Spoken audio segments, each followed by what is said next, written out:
এই যে শুনছো? তোমাকেই বলছি, আমাদের চ্যানেলটি সাবস্ক্রাইব করে দাও না প্লিজ।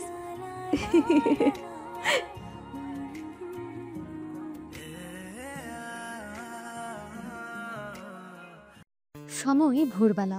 শহরের উপকণ্ঠে একটা আধুনিক অত্যাধুনিক বাংলোর বেসমেন্টের সিকিউরিটি কন্ট্রোল রুম। মনিটরগুলোতে দ্রুত বদলে যাচ্ছে রাতের সিসিটিভি ফুটেজ। অচেনা কিছু গাড়ি দেখা যাচ্ছে আশেপাশে।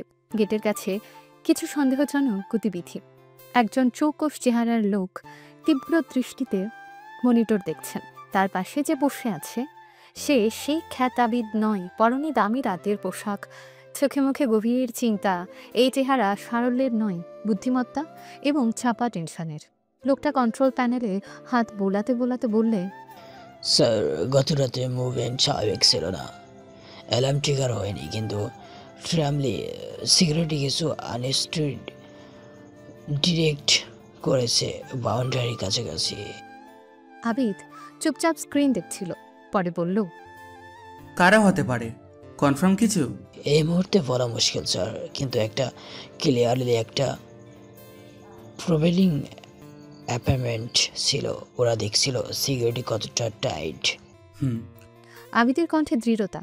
একটু থেমে জিজ্ঞেস করলো সে, আজকের জন্য সব অ্যারেঞ্জমেন্ট ঠিক আছে তো? জি স্যার, আপনার ক্যারেক্টার প্রোফাইল, ব্যাক স্টোরি, হোস্টেলের সিট সব রেডি, ভেহিকালও রেডি, একদম অর্ডিনারি লুকিং। গুড। এই ডিসকাসটা খুব জরুরি, অন্তত যতক্ষণ না আমি বুঝতে পারছি আসলে কি করছে। আমার প্রতিটা পদক্ষেপ যেন নিখুঁত হয়, কোনো ভুল করা চলবে না। লোকটা একটু ইতস্তত করলো। কিন্তু আপনি নিজে এভাবে ফরেনিং হচ্ছেন, এটা কি খুব দরকার? দরকার। শত্রুরা আমার বাবাকে চেনে, তার বিজনেস এম্পায়ারকে চেনে, কিন্তু আমাকে চেনে না। এই ছদ্মবেশ আমাকে একটা অ্যাডভান্টেজ দেবে। আর তাছাড়া আমি বুঝতে চাই সাধারণ জীবন কেমন হয়। শুধু টাকার পাহাড়ের উপর দাঁড়িয়ে পৃথিবীকে দেখলে হয় না। লোকটা তাকিয়ে একটু ফিকে হাসলো সে। চলে তাহলে, আজকের সকালটা একটু অন্যরকম হতে চলেছে।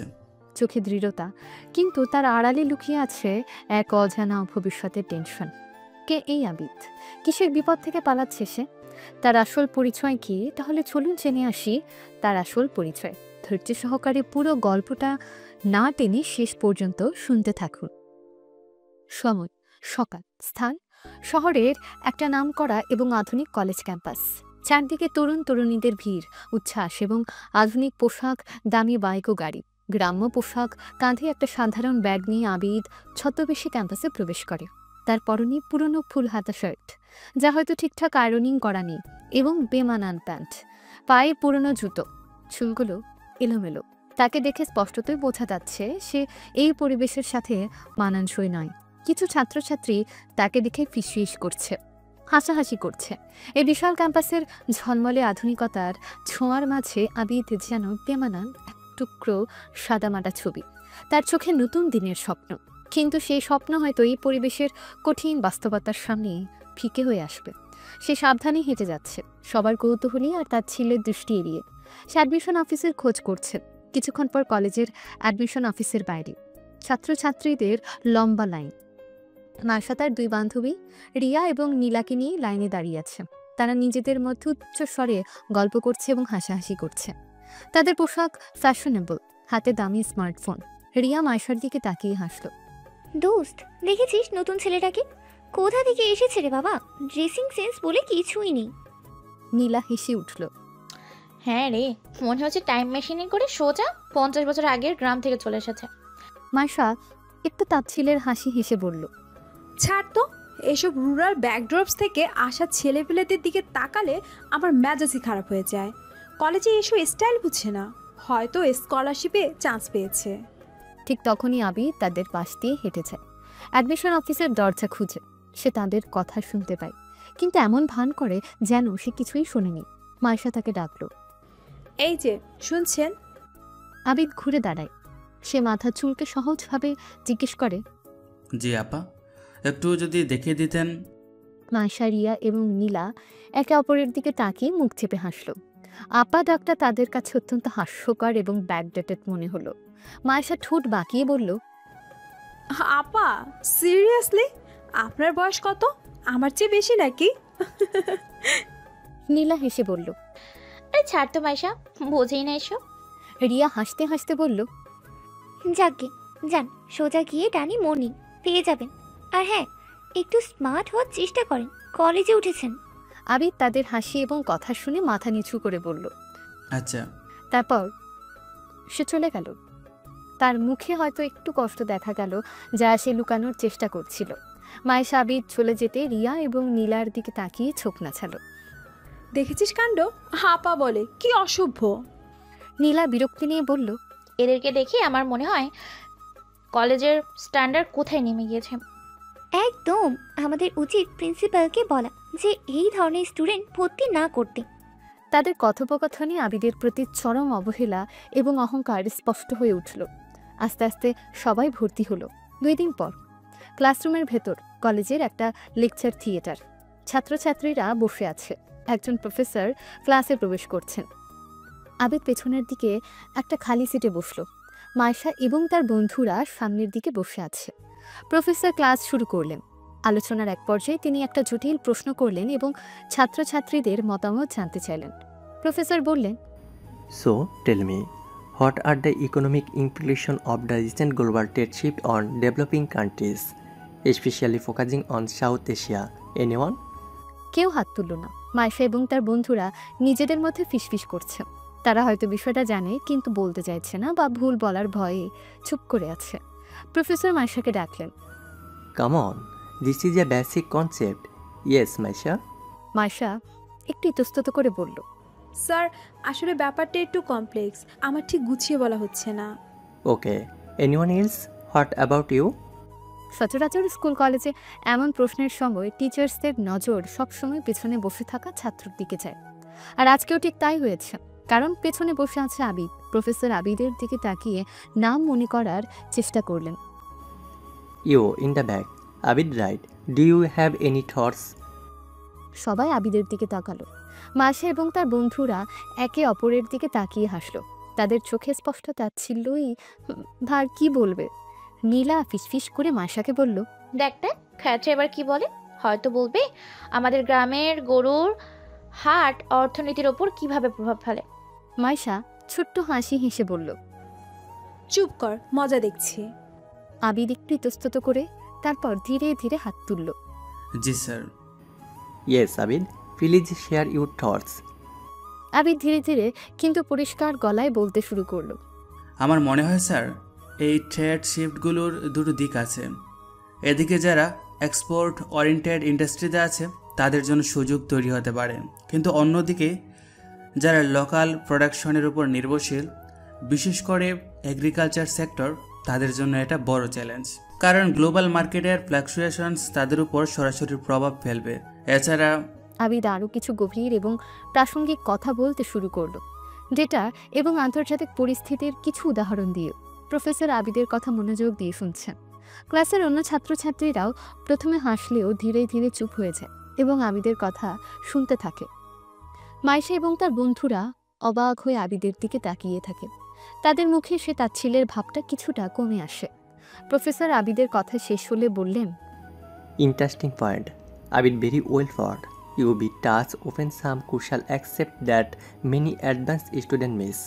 What did you learn about this? Abid মাথা চুলকে সহজভাবে বলল, জি স্যার, মানে খবরের কাগজ পড়ি আর কি, আর একটু জানার চেষ্টা করি। গ্রামের বাড়িতে এসব নিয়ে আলোচনা হয় মাঝে মাঝে। সে আবার নিজের ছদ্মবেশী চরিত্রের মধ্যে ফিরে গেল। মায়েশা এবং তার বন্ধুরা স্বস্তির নিঃশ্বাস ফেলল। যাক বাবা, এখনো খ্যাতি আছে, হয়তো অ্যাক্সিডেন্টালি একটা ভালো কথা বলে ফেলেছে। কিন্তু মায়েশার মনে ছোট্ট একটা খটকা লাগে। এই ছেলেটা যতটা সহজ ভাবা হয়েছিল ততটা সহজ কি? সময় দুপুরের খাবারের বিরতি। ক্যান্টিন ছাত্রছাত্রীদের ভিড়ে সরগরম। মায়েশা, রিয়া, নীলা একটা বড় টেবিলে বসে হাসি গল্প করতে করতে খাচ্ছে। তাদের টেবিলে নানা রকম দামি খাবার। আবিদ একটা ছোট টেবিলে বসে আছে একা। তার সামনে সাধারণ খাবার, শুধু ভাত আর ডাল। কেউ তার সাথে কথা বলছে না বা তাকে পাত্তা দিচ্ছে না। কিছু ছেলে মেয়ে দূর থেকে তাকে দেখিয়ে হাসাহাসি করছে। রিয়া উচ্চস্বরে হেসে বলল, দেখ একা একা কেমন খাচ্ছে, বন্ধুর নামগন্ধও নেই। নীলা হেসে বলল। ফ্রেন্ড হবে কোত্থেকে, ওর সাথে মিশবি কে? মাইশা খাবার মুখে পুড়তে পুড়তে বলল। জানিস তোরা, কাল রাতে একটা পার্টি ছিল, কি দারুণ মজা হয়েছে। বড় বড় মডেল বিজনেসম্যানের ছেলে ছিল। সে আবিদের দিকে একবারও না তাকিয়ে গল্প করে গেল, যেন আবিদ বলে কেউ এখানে ওখানে নেই। আবিদ তাদের কথা স্পষ্ট শুনতে পায়। তার মুখে বিষণ্ণতা নেমে আসে। সে ধীরে ধীরে খাচ্ছে, যেন খাবারের কোনো স্বাদ নেই। এই দৃশ্য আবিদের একাকিত্ব এবং সবার কাছ থেকে পাওয়া অবহেলা পরিষ্কারভাবে ফুটিয়ে তোলে। এটা তার জন্য একটা স্যাড মোমেন্ট। ভিড়ের মাঝেও একা থাকা কতটা কষ্টের আবিদ আজ সেটা তীব্রভাবে অনুভব করছে। এই রঙিন ঝলমলে জগতের মাঝে সে যেন কেবলই এক অপাঙ্ক্তেয় দর্শক। কলেজ ক্যাম্পাসের একটা খোলা জায়গা। নোটিশ বোর্ডের সামনে কলেজে একটা টিম তৈরির ঘোষণা দেওয়া হচ্ছে একটা ইন্টার কলেজ কম্পিটিশনের জন্য। যারা যারা আগ্রহী তাদের নাম দিতে বলা হচ্ছে। মাইশা এবং তার বন্ধুরা খুব উৎসাহী। মাইশা দৃঢ় কণ্ঠে বলল। আমি তো ক্যাপ্টেন হবই, লাস্ট ইয়ারও ছিলাম। রিয়া উচ্ছ্বসিত হয়ে বলল। অবশ্যই হবি, তোর যে ট্যালেন্ট। নীলা চোখ করল। এবারও আমরাই জিতবো। আবিদ পাশে দাঁড়িয়ে শুনছে। তার হয়তো আগ্রহ আছে অংশ নেওয়ার, কিন্তু সে জানে তার মতো একজন খ্যাত ছেলেকে টিমে নেওয়া যাবে না বা হবে না। আবিদ ধীরে ধীরে মাইশার দিকে এগিয়ে গেল। আচ্ছা, মানে আমিও কি নাম দিতে পারি? মাইশা, রিয়া, নীলা এবং পাশে দাঁড়িয়ে থাকা আরও কয়েকজন ছাত্রছাত্রী আবিদের দিকে এমনভাবে তাকালো যেন সে কোনো ভিন্ন গ্রহী প্রাণী। মাইশা অবাক এবং বিরক্ত হয়ে বলল। তুমি তুমি টিমে নাম দিবে? তুমি কি করে টিমে? বল খেলতে পারো, দৌড়াতে পারো, নাকি ডেভিডসে গিয়ে গ্রাম্য ভাষায় চিৎকার করবে? আরে ওর মতো লোক টিমে এলে তো আমাদের হার নিশ্চিত। স্ট্যান্ডার্ড বলে আর কিছু থাকবে না। যাও যাও, এইসব তোমাদের কাজ না, যাও বই টই পড়ো গে। সবাই আবিদকে দেখে হাসল এবং স্পষ্ট অপমানে তাকে সেখান থেকে সরে যেতে বাধ্য করল। অপমানে আবিদের মুখ লাল হয়ে গেল। সে আর কথা না বাড়িয়ে চুপচাপ সেখান থেকে চলে গেল। প্রতিটি পদক্ষেপে যেন বাধা আর ইচ্ছের মূলে উপহাস। তার ছদ্মবেশ হয়তো শরীরকে আড়াল করেছে, কিন্তু আঘাতগুলো সরাসরি লাগছিল তার আত্মসম্মানে। কলেজ ছুটির পর ছাত্রছাত্রীরা যার যার মতো বাড়ি ফিরছে। মাইশা তার দামি গাড়িতে উঠল, রিয়া ও নীলা অন্য গাড়িতে। আবিদের পাশ দিয়ে যাওয়ার সময় তারা তাচ্ছিলের হাসি হেসে গেল। আবিদ একা একা হেঁটে যাচ্ছিল, মুখ তার মলিন। হঠাৎ পেছনে একটা কালো গাড়ি এসে থামল।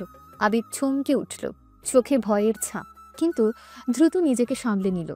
গাড়ির জানালা সামান্য খুলতেই ভেতর থেকে একটা অচেনা মুখ আবিদের দিকে তাকিয়ে রইল। আবিদ চোখ ছোট ছোট করে লোকটাকে দেখল। তার সহজ সরল ভাবটা তখন মুখে নেই, চোখে ফুটে উঠল তীক্ষ্ণ দৃষ্টি। রাতে আবিদের সাধারণ হোস্টেলের রুমটা ছোট, সাধারণ আসবাবপত্র। আবিদ রুমে প্রবেশ করে দরজা বন্ধ করে দেয়। তার মুখ থেকে ছদ্মবেশের সরলতা সরে যায়। তার মুখে ফুটে ওঠে ক্লান্তি এবং চাপা টেনশন। সে তার সাধারণ ব্যাগ থেকে অত্যন্ত স্লিম এবং দামি ল্যাপটপ বের করে।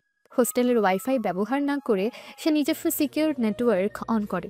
ল্যাপটপে স্ক্রিনে কমপ্লেক্স ডেটা, চার্ট এবং রিপোর্ট দেখা যায়। সে কারোর সাথে ভিডিও কলে যুক্ত হয়। স্ক্রিনে অন্য প্রান্তের মানুষটার মুখ দেখা যায় না, শুধু গম্ভীর কণ্ঠস্বর শোনা যায়।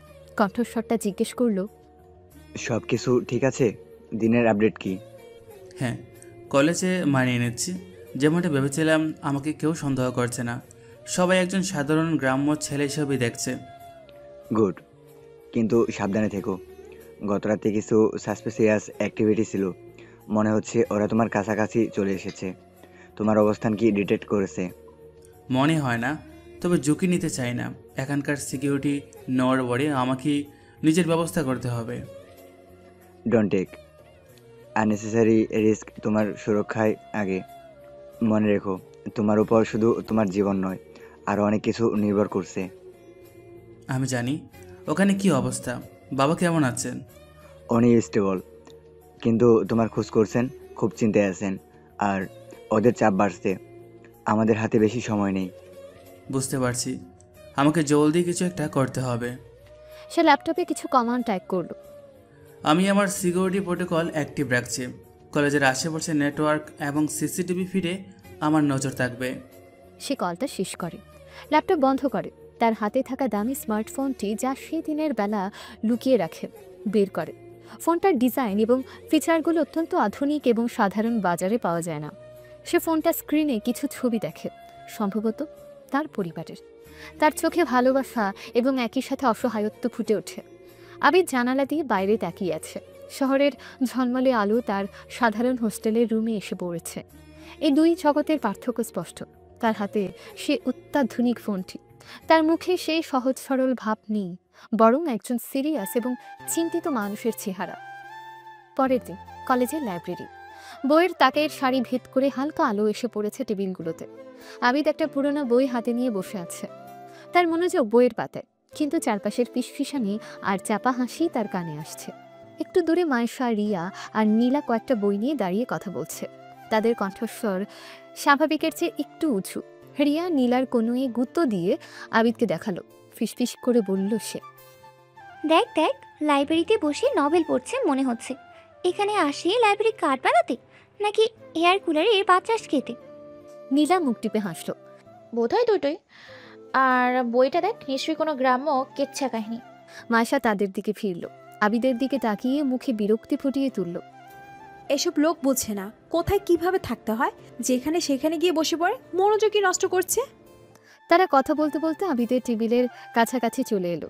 মায়েশা একটা বই তাক থেকে নামিয়ে আবিদের দিকে তাকিয়ে কিছুটা তাচ্ছিল্যের সুরে বলল, এই যে এই বইটা দেখেছো মনে হয়, এটা তো বেশ কঠিন বই। তোমার কি বুঝতে অসুবিধা হচ্ছে কিছু? জি না, আমি বুঝতে পারছি। আহ, সত্যি ভাবা যায়। আমাদের স্যারদেরই মাঝে মাঝে বুঝতে কষ্ট হয়, আর উনি সব বুঝে যাচ্ছেন। হয়তো গল্পের বই ভেবে ভুল করে তুলে নিয়েছে। কি বলিস মাইশা? মায়েশা একটা বই আবিদের টেবিলের উপর রাখলো। শোনো, লাইব্রেরিটা সিরিয়াস পড়াশোনার জন্য। এখানে এসে সময় নষ্ট না করে কাজে লাগাও। যদি কোনো সমস্যা হয় তাহলে। কথাটা শেষ না করে থেমে গেল, যেন বলতে চাইলো সাহায্য করার কোনো প্রশ্নই ওঠে না। আবিদ এবার বই থেকে মুখ তুলে তাকালো। তার চোখে ক্ষণিকের জন্য একটা তীক্ষ্ণতা দেখা গেল, যা দ্রুতই মিলিয়ে গেল সেই সহজ সারল্যের আড়ালে। সে শান্তভাবে বলল, ধন্যবাদ তোমার উপদেশের জন্য। তার এই শান্ত প্রত্যুত্তর মায়েশাকে কিছুটা অবাক করলো, কিন্তু সে পাত্তা দিল না। রিয়া আর নীলা আবার হাসতে শুরু করলো। উপদেশ? মাইশা উপদেশ দিচ্ছে? ভেবেছিস কি নিজেকে? নীলা মায়েশার হাত ধরে টানতে টানতে বলল, চল তো মাইশা, এসব লোকের সাথে কথা বলে সময় নষ্ট করে লাভ নেই। তারা হাসতে হাসতে সেখান থেকে চলে গেল। আবিদ তাদের চলে যাওয়া দেখল। তার মুখে সেই চাপা বেদনা আরও স্পষ্ট হয়ে উঠল। লাইব্রেরির শান্ত পরিবেশে এই অপমান তার মনে গভীর ক্ষত তৈরি করল। শিক্ষার্থীরা একটা গ্রুপ প্রজেক্ট নিয়ে আলোচনা করছে।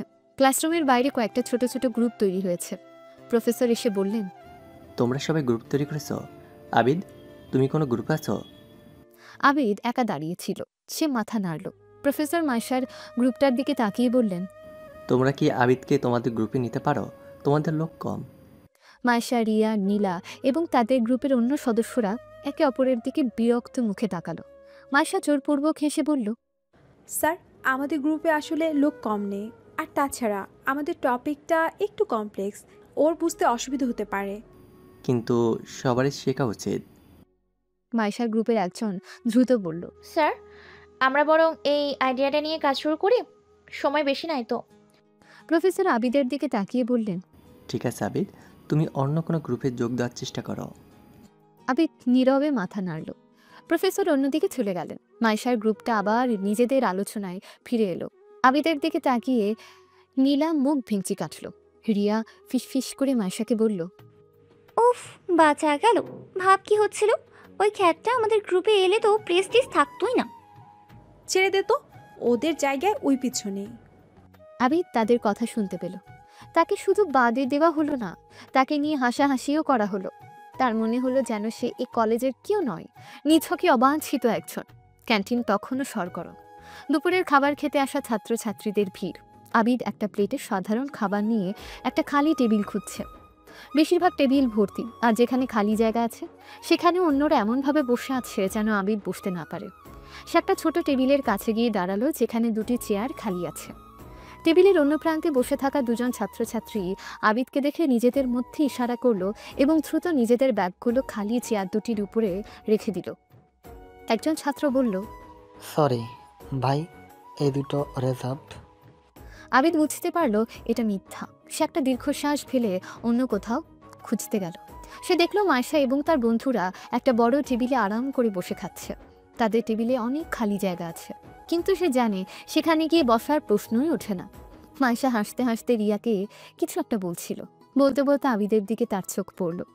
আবিদ আশা নিয়ে তাকালো, হয়তো এবার একটু সহানুভূতি দেখাবে। কিন্তু মায়েশার সাথে সাথে মুখ ফিরিয়ে নিল, যেন আবিদকে দেখতেই পায়নি। তার মুখে সে অহংকারী ভাবটা অটুট। আবিদ একটা কোণার দিকে একেবারে একা একটা ছোট টেবিলে গিয়ে বসলো। কেউ তার সাথে কথা বলছে না।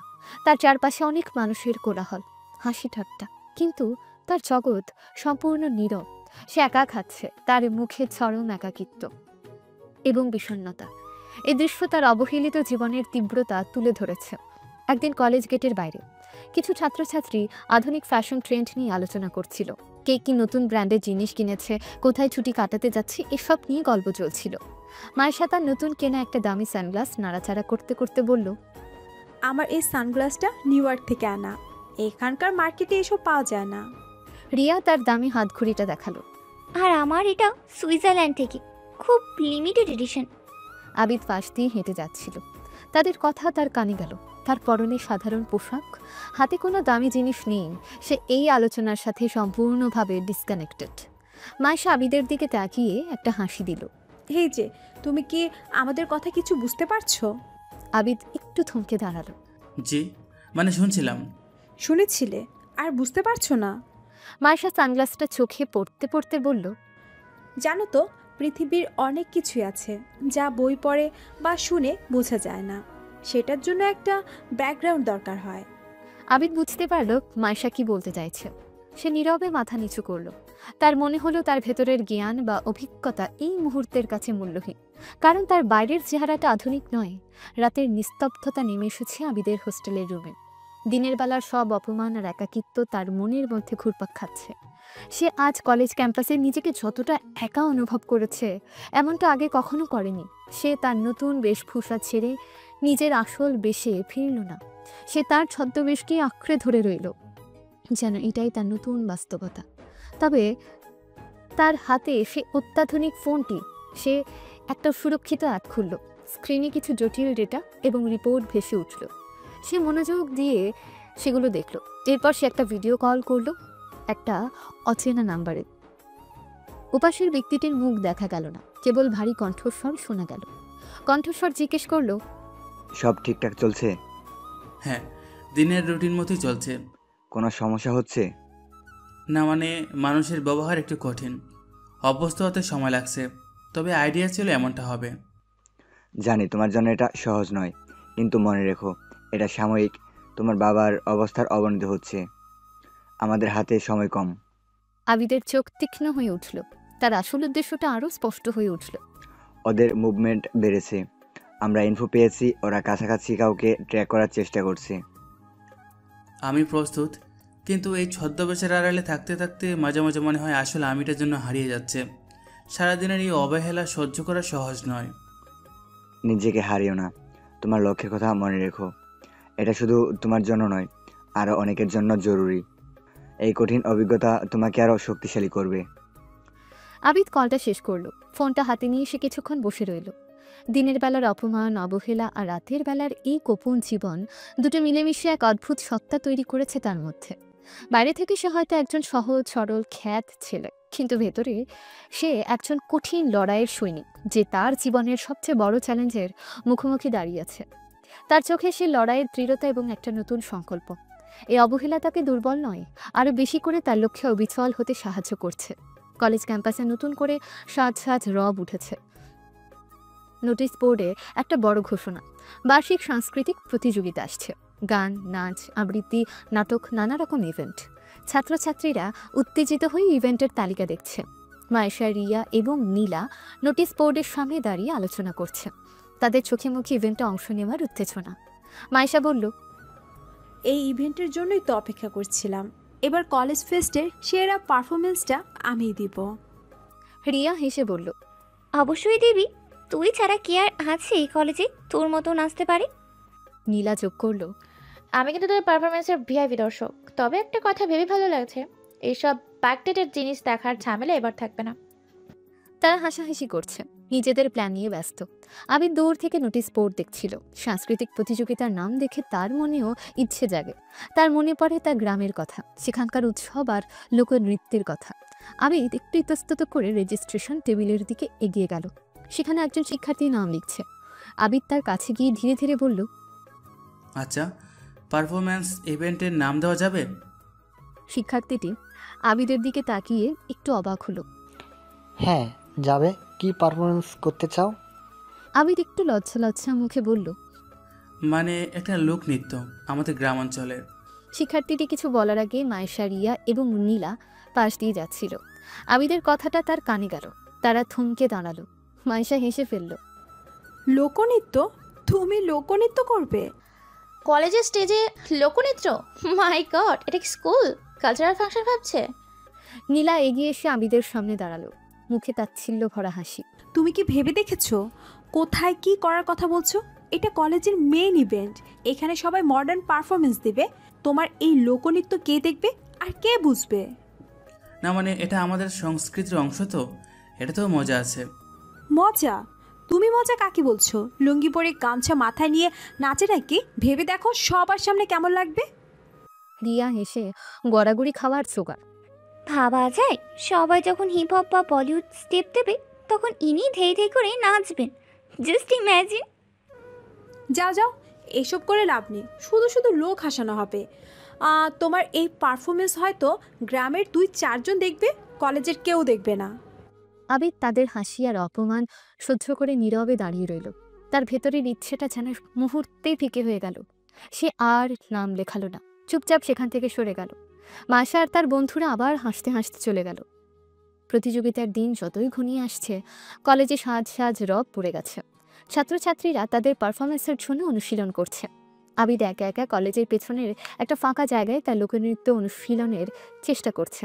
সে ধীরে লয়ে পা ফেলছে, হাতে একটা গামছা নিয়ে নাচের ভঙ্গি করছে। তার মনে সে অপমানজনক কথাগুলো ঘুরছে। মায়েশা, রিয়া আর নীলা ক্যান্টিন থেকে ফিরছিল। আবিদকে এভাবে অনুশীলন করতে দেখে তারা দাঁড়িয়ে গেল। মায়েশা হেসে বলল, দেখ দেখ, প্র্যাকটিস শুরু হয়ে গেছে। সিরিয়াসলি নেবে নাকি এটা? কি দারুণ স্টেপ, দেখে মনে হচ্ছে যে কোনো সময় আছড়ে খাবে। নতুন কোনো ব্রেক ডান্স নাকি? এটা কি নাচ হচ্ছে নাকি মশা মারার ব্যায়াম? এত আস্তে কেন নাচছে? তারা কাছে এগিয়ে এলো। মায়েশা আবিদের দিকে তাকিয়ে বলল, এই যে তুমি সত্যি সত্যি লোকনৃত্য করবে নাকি? এখনো মত বদলাওনি? হ্যাঁ, করার ইচ্ছা আছে, নাম দিয়েছি। মায়েশা তার গামছাটা দেখিয়ে বলল, আর এইটা তোমার কস্টিউম, একটা গামছা আর লুঙ্গি। আজকালকার যুগে এসব পরে কে? না মানে কস্টিউম আলাদা হবে, এটা শুধু প্র্যাকটিসের জন্য। রিয়া হেসে বলল, যাক বাবা, ভেবেছিলাম লুঙ্গি পরেই স্টেজে উঠে যাবে, তাহলে তো আরও জমে যেত। আচ্ছা, তোমার গানটা কি হবে? ঢোল আর বাঁশির আওয়াজ? আজকালকার ছেলেমেয়েরা এসব শুনলে ঘুমিয়ে পড়বে। আমাদের লোকগানের সাথে নাচবো, গানটাও খুব সুন্দর। সুন্দর? তোমার কাছে হয়তো সুন্দর, কিন্তু কলেজের মডার্ন অডিয়েন্সের এসব শুনলে হাসবে। তুমি শুধু হাসির পাত্র হবে আর পুরো ইভেন্টে বোরিং হয়ে যাবে। কিন্তু এটা তো আমাদের সংস্কৃতি, এটাকেও তো তুলে ধরা উচিত। সংস্কৃতিকে সময়ের সাথে বদলাতে হয়। যেটা আউটডেট সেটাকে ধরে রাখলে শুধু পিছনেই পড়ে থাকবে। মডার্ন যুগে এসবের কোনো ভ্যালুই নেই। তারা আবার হাসতে হাসতে চলে গেল। আবিদ তাদের চলে যাওয়া দেখল। তার মনে হলো তার সংস্কৃতি, তার পরিচয় সবকিছুকে যেন এখানে ছোট করে দেখা হচ্ছে। তার প্র্যাকটিস করার সব উৎসাহ চলে গেল। সে গামছাটা হাতে নিয়ে চুপচাপ বসে রইল। এই টিজিংগুলো তার মনে গভীর কষ্ট সৃষ্টি করলো। সাংস্কৃতিক প্রতিযোগিতার দিন এসে গেল। কলেজ অডিটোরিয়াম ঝলমল করছে আলোতে। ছাত্রছাত্রীরা নানা রকম আধুনিক পোশাকে সেজে এসেছে। একের পর এক আধুনিক গান আর নাচের পারফরমেন্স হচ্ছে। দর্শক সারিতে বসে মায়েশা আর তার বন্ধুরা হাততালি দিচ্ছে আর আলোচনা করছে। রিয়া বলল, মাইশা, তোর ডান্স পারফরমেন্সটা কিন্তু ফাটাফাটি হবে। সবাই দাঁড়িয়ে হাততালি দেবে। আমি শিওর তুই ফার্স্ট হবি। অবশ্যই, আমার তো পুরো কোরিওগ্রাফি লন্ডন থেকে আনা। আর কস্টিউম তো দেখেছিস। আর আমাদের সামনের সারিতে বসা উচিত ছিল, পিছন থেকে সবটা ভালো দেখাই যাচ্ছে না। আফসোস। হঠাৎ ঘোষক আবিদের নাম ঘোষণা করলো। এবার আমাদের মাঝে পারফর্ম করবে আবিদ। পরিবেশন করবে একটি গ্রাম বাংলার ঐতিহ্যবাহী লোকনৃত্য। ঘোষণা শুনিয়ে দর্শক সারিতে ফিসফিসানি শুরু হলো, তারপর চাপা হাসি। মাইশা, রিয়া, নীলা একে অপরের দিকে তাকিয়ে হেসে খুন হলো। মাইশা বলল, শেষ পর্যন্ত নাম দিয়েছে। আমি তো ভেবেছিলাম ভয় পেয়ে পালিয়ে যাবে। মজা এবার শুরু হবে। আবিদ স্টেজে প্রবেশ করলো। তার পরনে সাধারণ প্যান্ট আর রঙিন শার্ট, হাতে একটা লাঠি জাতীয় কিছু। পোশাকটা পরিষ্কার পরিচ্ছন্ন হলেও আধুনিক দর্শকদের চোখে সেটা হাস্যকর মনে হলো। ব্যাকগ্রাউন্ডে লোক গান বাজতে শুরু করলো। আবিদ নাচ শুরু করলো। তার নাচ সিনসিয়ার, হয়তো তা গ্রামের পরিবেশে খুব প্রশংসিত হতো, কিন্তু স্টেজের আলো আর সাউন্ড সিস্টেমের সাথে সেটা ঠিক মানাচ্ছে না। কিছু স্টেপ হয়তো তার নার্ভাসনেসের কারণে একটু এলোমেলো হয়ে গেল, অথবা তার পারফরমেন্সের ধরনটাই আধুনিক দর্শকদের কাছে আনফ্যামিলিয়ার। দর্শকরা প্রথমে ফিসফিস করছিল, তারপর চাপা হাসি, এবং ধীরে ধীরে অনেকের মধ্যে হাসি রোল পড়ে গেল। কিছু ছাত্রছাত্রী নিজেদের মধ্যে হাসতে হাসতে চেয়ারে প্রায় লুটিয়ে পড়ছিল। মাইশা আর তার বন্ধুরা উচ্চ স্বরে হাসতে শুরু করলো। তাদের হাসিটা ছিল সব থেকে লাউড এবং ধারালো। রিয়া বলল, দেখেছিস, আমি জানতাম এটা হবে। কি হচ্ছে এসব? কি অকওয়ার্ড লাগছে দেখতে, মনে হচ্ছে টাইম ট্রাভেল করে ভুল যুগে চলে এসেছি। মাইশা হেসে বলল, এটাকে লোকনৃত্য বলে? আমার মনে হচ্ছে জোকার দেখছি। পয়সা দিয়ে টিকিট কাটলে রিফান্ড চাইতাম। দর্শক হাসছে, কিন্তু সেই হাসি আবিদের পারফরমেন্স উপভোগ করার হাসি নয়, তাকে নিয়ে তীব্রভাবে মজা করার হাসি। আবিদ স্টেজে নাচছে, তার মুখে একটা জোরপূর্বক হাসি। সে বুঝতে পারছে তাকে নিয়ে হাসা হচ্ছে, ভেতরের কষ্টটা তাকে গ্রাস করছে, কিন্তু সে সেটা প্রকাশ না করে নিচে চলেছে। কিছু সময়ের জন্য তার স্টেপগুলো আরও এলোমেলো হয়ে যায় অপমানের ভারে। সে একবার দর্শক সারির দিকে তাকায়। মাইশা আর তার বন্ধুদের উচ্চস্বরের হাসি দেখতে পায়। তার বুকের ভেতরটা যেন ভেঙে যায়। তবুও সে পারফরমেন্স শেষ করে। পারফরমেন্স শেষ হলো। আবিদ মাথা নিচু করে স্টেজ থেকে নেমে এলো। কিছু লোক তখনও হাসছে, কিছু লোক হয়তো চুপ করে আছে। হাততালি খুব বেশি পড়ল না, যা পড়ল সেটাও হয়তো করুণা বা লোক দেখানো। আবিদ স্টেজের পেছনের ফাঁকা জায়গায় এসে দাঁড়ালো। তার মুখ মলিন। সে জানে তার পারফরমেন্স হয়তো সবার মন জয় করতে পারেনি, কিন্তু তার চেয়ে বেশি কষ্ট পাচ্ছে এই ভেবে যে তার সংস্কৃতিটাকে সবাই এভাবে উপহাস করলো। তার ভেতরের আত্মাটা যেন ক্ষতবিক্ষত হয়ে গেল। মাইশা, রিয়া এবং নীলা অডিটোরিয়াম থেকে বের হওয়ার সময় আবিদের পাশ দিয়ে যাচ্ছিল। মাইশা আবিদের দিকে তাকিয়ে মুখে হাসি ধরে রেখে বলল, কেমন হলো তোমার লোকনৃত্য? দর্শক তো হাসতে হাসতে মরে যাচ্ছিল। আশা করি তুমি এইটাই চেয়েছিলে, লোককে হাসানো। রিয়া হেসে বলল, হ্যাঁ গো, বেশ এন্টারটেইনিং ছিল। যদিও ভেবেছিলাম আরও ফানি হবে, আর একটু চেষ্টা করতে পারতে। যাকগে, অন্তত সবাইকে একটু হাসাতে পারলে, সেটাও একটা অনেক বড় কিছু। এইটাই হয়তো তোমার সেরা পারফরমেন্স ছিল। তারা আবার উচ্চস্বরে হাসতে হাসতে চলে গেল। আবিদ তাদের চলে যাওয়া দেখল। তার চোখে পানি এসে গিয়েছিল প্রায়, কিন্তু সে জোর করে সেটা আটকে রাখলো। সে একা একা সেখানে দাঁড়িয়ে রইল। আজকের এই অপমান তার মনে গভীর ক্ষত তৈরি করলো। সে বাড়ির হাসির আড়ালে ভেতরের কষ্টটাকে লুকানোর চেষ্টা করলো। রাতে আবিদ তার হোস্টেলের রুমে একা বসে আছে। দিনের বেলার সব ঘটনা তার মনে ঘুরপাক খাচ্ছে। স্টেজের সে হাসির শব্দ যেন এখনও তার কানে পাচ্ছে। সে আয়নার সামনে দাঁড়ালো। তার সে গ্রাম্য পোশাকটা দেখলো। নিজেকে প্রশ্ন করলো, সে কি সত্যি এত হাস্যকর? তার সংস্কৃতি কি সত্যি এত তুচ্ছ? তার মুখে সে কষ্ট আর অপমান স্পষ্ট। সে ধীরে ধীরে মেঝেতে বসে পড়ল। কিছুক্ষণ চুপচাপ বসে রইল। তার ভেতরের আসল সত্তাটা চিৎকার করে কাঁদতে চাইছে, কিন্তু ছদ্মবেশ তাকে আটকে রেখেছে। ধীরে ধীরে সে তার গোপন ফোনটি বের করলো। স্ক্রিনে তার পরিবারের ছবি ভেসে উঠল। বাবার চিন্তিত মুখ। তার চোখে আবার দৃঢ়তা ফিরে এলো। এই কষ্টগুলো সাময়িক, এ অপমান তাকে দুর্বল করবে না। তার আসল লক্ষ্য অনেক বড়। এই লড়াইটা তাকে লড়তে হবেই, যতই অপমান আর অবহেলা আসুক না কেন। সে একটা মেসেজ টাইপ করলো, ছোট্ট একটা কোড ওয়ার্ড যা তার অন্য জীবনের সাথে সংযোগ স্থাপন করে। মেসেজটা সেন্ড করে সে ফোনটা বন্ধ করে দিল। তার মুখে বিষণ্ণতা থাকলেও চোখে এখন আর অসহায়ত্ব নেই, আছে দৃঢ় সংকল্প।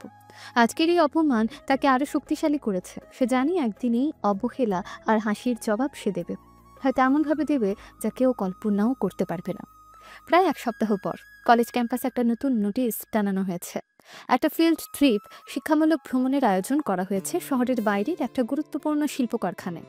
ছাত্রছাত্রীদের মধ্যে আগ্রহ দেখা যাচ্ছে। মাইশা, রিয়া এবং নীলা নোটিশ বোর্ডের সামনে দাঁড়িয়ে আলোচনা করছে। ভ্রমণের বিষয়টা নিয়ে তাদের মধ্যে উত্তেজনা কম, বরং কিভাবে যাবে সেটা নিয়ে বেশি আলোচনা। মাইশা বলল, এই বোরিং জায়গায় গিয়ে কি হবে কে জানে, এর চেয়ে ভালো আমরা নিজেরা কোথাও আউটিংয়ে যেতে পারতাম। রিয়া বলল, ঠিক বলেছিস, তবে যাওয়া তো কম্পালসারি। আমরা কিভাবে যাব ঠিক করেছিস? নীলা হেসে বলল, আর বলতে অবশ্যই নিজের গাড়িতে। ওই কলেজের বাসে গরুর পালের মতো যাবার আমার পোষাবে না রে। মাইশা ফোন দেখতে দেখতে বলল, হ্যাঁ, আমার ড্রাইভারকে বলে দিয়েছি গাড়ি রেডি রাখতে। আমরা 3 জন একসাথে যাব। ওখানে লাঞ্চের কি ব্যবস্থা আছে কে জানে, তার চেয়ে আমরা বরং কাছাকাছি কোনো ভালো রেস্টুরেন্টে খেয়ে নেব। Good idea. কলেজের ক্যান্টিনের খাবার তো জঘন্য, নিশ্চয়ই ওখানেও এর চেয়ে খারাপ কিছু দেবে। আবিদ পাশ দিয়ে যাচ্ছিল। ভ্রমণের নোটিশ দেখে সেও আগ্রহী হয়। সে জানতে পারে কলেজের পক্ষ থেকে বাসের ব্যবস্থা করা হয়েছে। সে গিয়ে বাসের লিস্টে নাম লেখায়। মাইশা আবিদকে বাসের লিস্টে নাম লেখাতে দেখে হেসে ফেলল। দেখ দেখ, ও তো বাসে যাবে। আর বলতে দাঁড়িয়ে দাঁড়িয়ে যাবে বোধহয়। বাসের কি অবস্থা থাকে জানি না তো। ও তো আবার গ্রামের ছেলে, বাসে যাতায়াত করতে অভ্যস্ত, ওর জন্য এটাই স্বাভাবিক। আবিদ তাদের কথা শুনতে পেল। সে কিছু বলল না, শুধু নাম লিখে সেখান থেকে চলে গেল। তার মনে হলো তার বাসে যাওয়াটা যেন খুব হাস্যকর একটা ব্যাপার।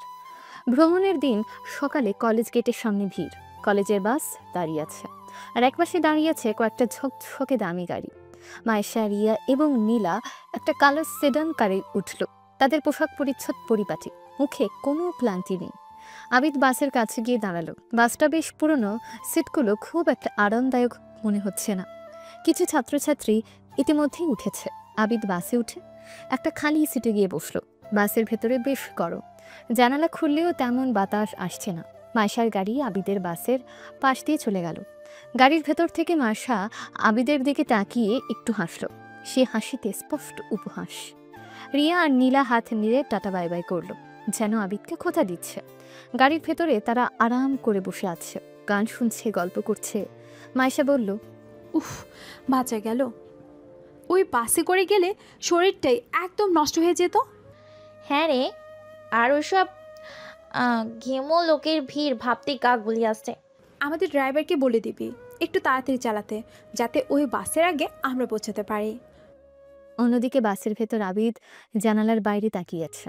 রাস্তা দিয়ে ছুটে যাওয়া দামি গাড়িগুলো দেখছে। তার কোনো কষ্ট নেই, কিন্তু এই পার্থক্যটা সে বুঝতে পারছে। তার মনে পড়ছে তার বাবার কথা, তাদের নিজস্ব গাড়ি বহরের কথা। কিন্তু এখন সে একজন সাধারণ ছাত্র, যার জন্য বাস ভাড়ায় হয়তো অনেক টাকা। শিল্প কারখানায় পৌঁছে সবাই ঘুরে দেখছে। মাইশা এবং তার বন্ধুরা দলবদ্ধভাবে ঘুরছে।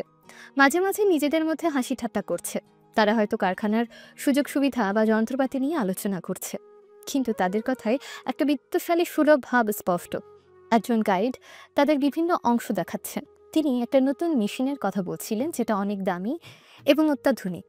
মাইশা রিয়াকে কোনোই দিয়ে গুঁতো দিয়ে ফিসফিস করে বলল, দেখ, ওটা তো আমার বাবার কারখানা, মেশিনের চেয়েও পুরনো মডেল।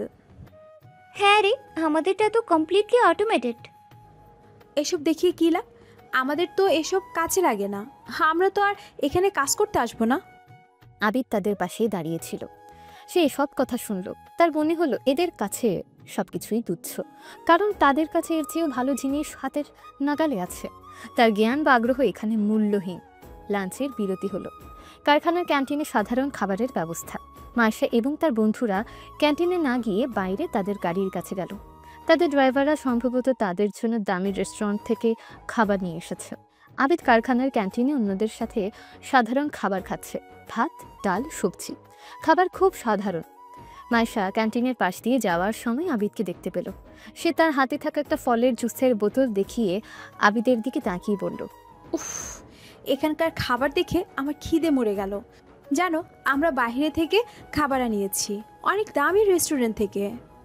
রিয়া হেসে বলল, আর এই দেখো ওর খাবার, ভাত, ডাল, মনে হচ্ছে গ্রামের কোনো ভোজ বাড়ি। খাও খাও, পেট ভরে খাও, এমন খাবার তো আর রোজ রোজ খাওয়ার সুযোগ পাও না। আবিদ তাদের কথা শুনল। তার মুখে কোনো প্রতিক্রিয়া দেখা গেল না। সে নীরবে খেয়ে যেতে লাগলো। তার এই নীরবতা মাসাদের আরও বেশি তাচ্ছিল্য করার সুযোগ করে দিল। তারা হাসতে হাসতে সেখান থেকে চলে গেল। আবিদের গলার কাছে যেন খাবার আটকে গেল। এই অপমান তার কাছে খাবারের চেয়েও বেশি তেতো মনে হলো। কারখানা ঘুরে দেখার সময় হঠাৎ একটা ছোট্ট ঘটনা ঘটল। একজন ছাত্র একটা মূল্যবান রিপোর্টের কপি হাত থেকে ফেলে দিল। রিপোর্টগুলো চারদিকে ছড়িয়ে পড়ল।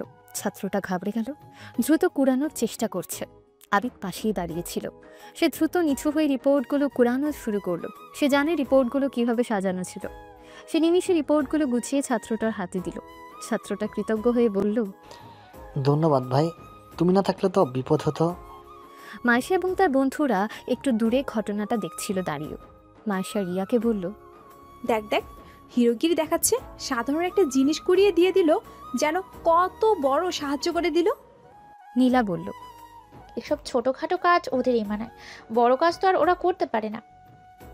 তাদের মধ্যে কেউ আবিদের সাহায্যকে গুরুত্ব দিল না। ছাত্রটার ধন্যবাদ দিলেও মায়েশার বন্ধুরা তাকে সম্পূর্ণ অগ্রাহ্য করল। আবিদ নীরবে সেখান থেকে সরে গেল। তার মনে হলো তার ভালো কাজও যেন এখানে মূল্যহীন, কারণ সে সাধারণ। ভ্রমণ শেষে ফেরার পালা। আবিদ আবার বাসে উঠল। ক্লান্তিকর জার্নি। মায়েশা আর তার বন্ধুরা শীতাতপ নিয়ন্ত্রিত গাড়িতে আরাম করে ফিরছে। দিনের বেলার পার্থক্যটা আরও তীব্রভাবে অনুভব করল আবিদ। রাতে আবিদ তার হোস্টেলের রুমে একা বসে আছে। দিনের বেলার ঘটনাগুলো তার মনে ঘুরপাক খাচ্ছে। মায়েশার কথাগুলো তার কানে বাজছে। তোমার কি বুঝতে অসুবিধা হচ্ছে? তোমার কাজ চুপচাপ থাকা। তোমাদের জগৎ এসব বোঝার জন্য তৈরি হয়নি। এসব ছোটখাটো কাজ ওদের মানায়। প্রতিটি কথা যেন তীরের মতো বিঁধছে। সে বিছানায় শুয়ে পড়ল, ছাদের দিকে তাকিয়ে রইল। তার মনে পড়ল তার আসল জীবন, তার বাবার বিজনেস এম্পায়ার, তাদের প্রভাব প্রতিপত্তি। আর আজ তাকে এই সামান্য কিছু মানুষের কাছে এভাবে অপমানিত হতে হচ্ছে। এটা তার জন্য কতটা কষ্টের সেটা কেউ বুঝবে না। তার গোপন ফোনটা ভেজে উঠল। ওপাশের কণ্ঠস্বর। কেমন কাটলো দিন? কণ্ঠস্বর জিজ্ঞেস করলো। আবিদ দীর্ঘশ্বাস ফেলে বলল, কাটলো। নতুন কিছু অভিজ্ঞতা হলো। কোনো সমস্যা? না, তবে বুঝলাম সামাজিক অবস্থানটা এখানে কতটা জরুরি। আমার পরিচয় ছাড়া আমার কোনো মূল্য নেই। তোমাকে এই অভিজ্ঞতাটার জন্য সেখানে পাঠানো হয়েছে, বাস্তবতা বোঝার জন্য। কিন্তু ভেবো না তুমি একা। তোমার মূল্য যারা বুঝে তারা তোমার পাশে আছে। আবিদের চোখে পানি এসে গিয়েছিল। সে দ্রুত নিজেকে সামলে নিল। জানি। আরেকটা খবর, ওরা তোমার পুরনো কিছু ঠিকানার খোঁজ নিচ্ছে। মনে হচ্ছে সন্দেহ বাড়ছে। আবিদের চোখ আবার তীক্ষ্ণ হলো। বিপদ আরও কাছাকাছি আসছে। সে নিজেকে মনে মনে বলল, এই অবহেলা আর অপমান সাময়িক। এই কষ্টগুলি আমাকে আমার লক্ষ্যে পৌঁছাতে শক্তি যোগাবে। একদিন এই সামাজিক পার্থক্যের দেওয়াল আমি ভেঙে দেব। কিন্তু আজকের দিনটা আমার মনে অবহেলার এক গভীর দাগ কেটে গেল। কলেজ ক্যাম্পাসে জোর আলোচনা চলছে। মায়েশা তার বাবার নতুন কেনা একটা ফার্ম হাউসে একটা গ্র্যান্ড পার্টির আয়োজন করেছে। শুধুমাত্র কলেজের কিছু বিশেষ ছাত্রছাত্রী আমন্ত্রিত। কারা দাওয়াত পেয়েছে আর কারা পায়নি সেটা নিয়ে চাপা উত্তেজনা এবং ফিসফিসানি চলছে। মায়েশা, রিয়া এবং নীলা ক্যান্টিনে বসে পার্টির প্ল্যান ফাইনাল করছে। তাদের মধ্যে একটা চাপা উত্তেজনা এবং অহংকার কাজ করছে। এই পার্টি তাদের সামাজিক অবস্থানকে আরও উঁচুতে নিয়ে যাবে। মায়েশা তার নতুন কেনা পার্টির পোশাক নিয়ে আলোচনা করছিল। আমার ড্রেসটা তো নিউ ইয়র্ক থেকে কাস্টমাইজ করিয়েছি। রিয়া, তোরটা কি রেডি? অলমোস্ট, তবে তোরটার মতো এত এক্সক্লুসিভ নয়। তোর ফাদার যে নিউ ফার্ম হাউসটা কিনেছিলে সেখানেই পার্টি?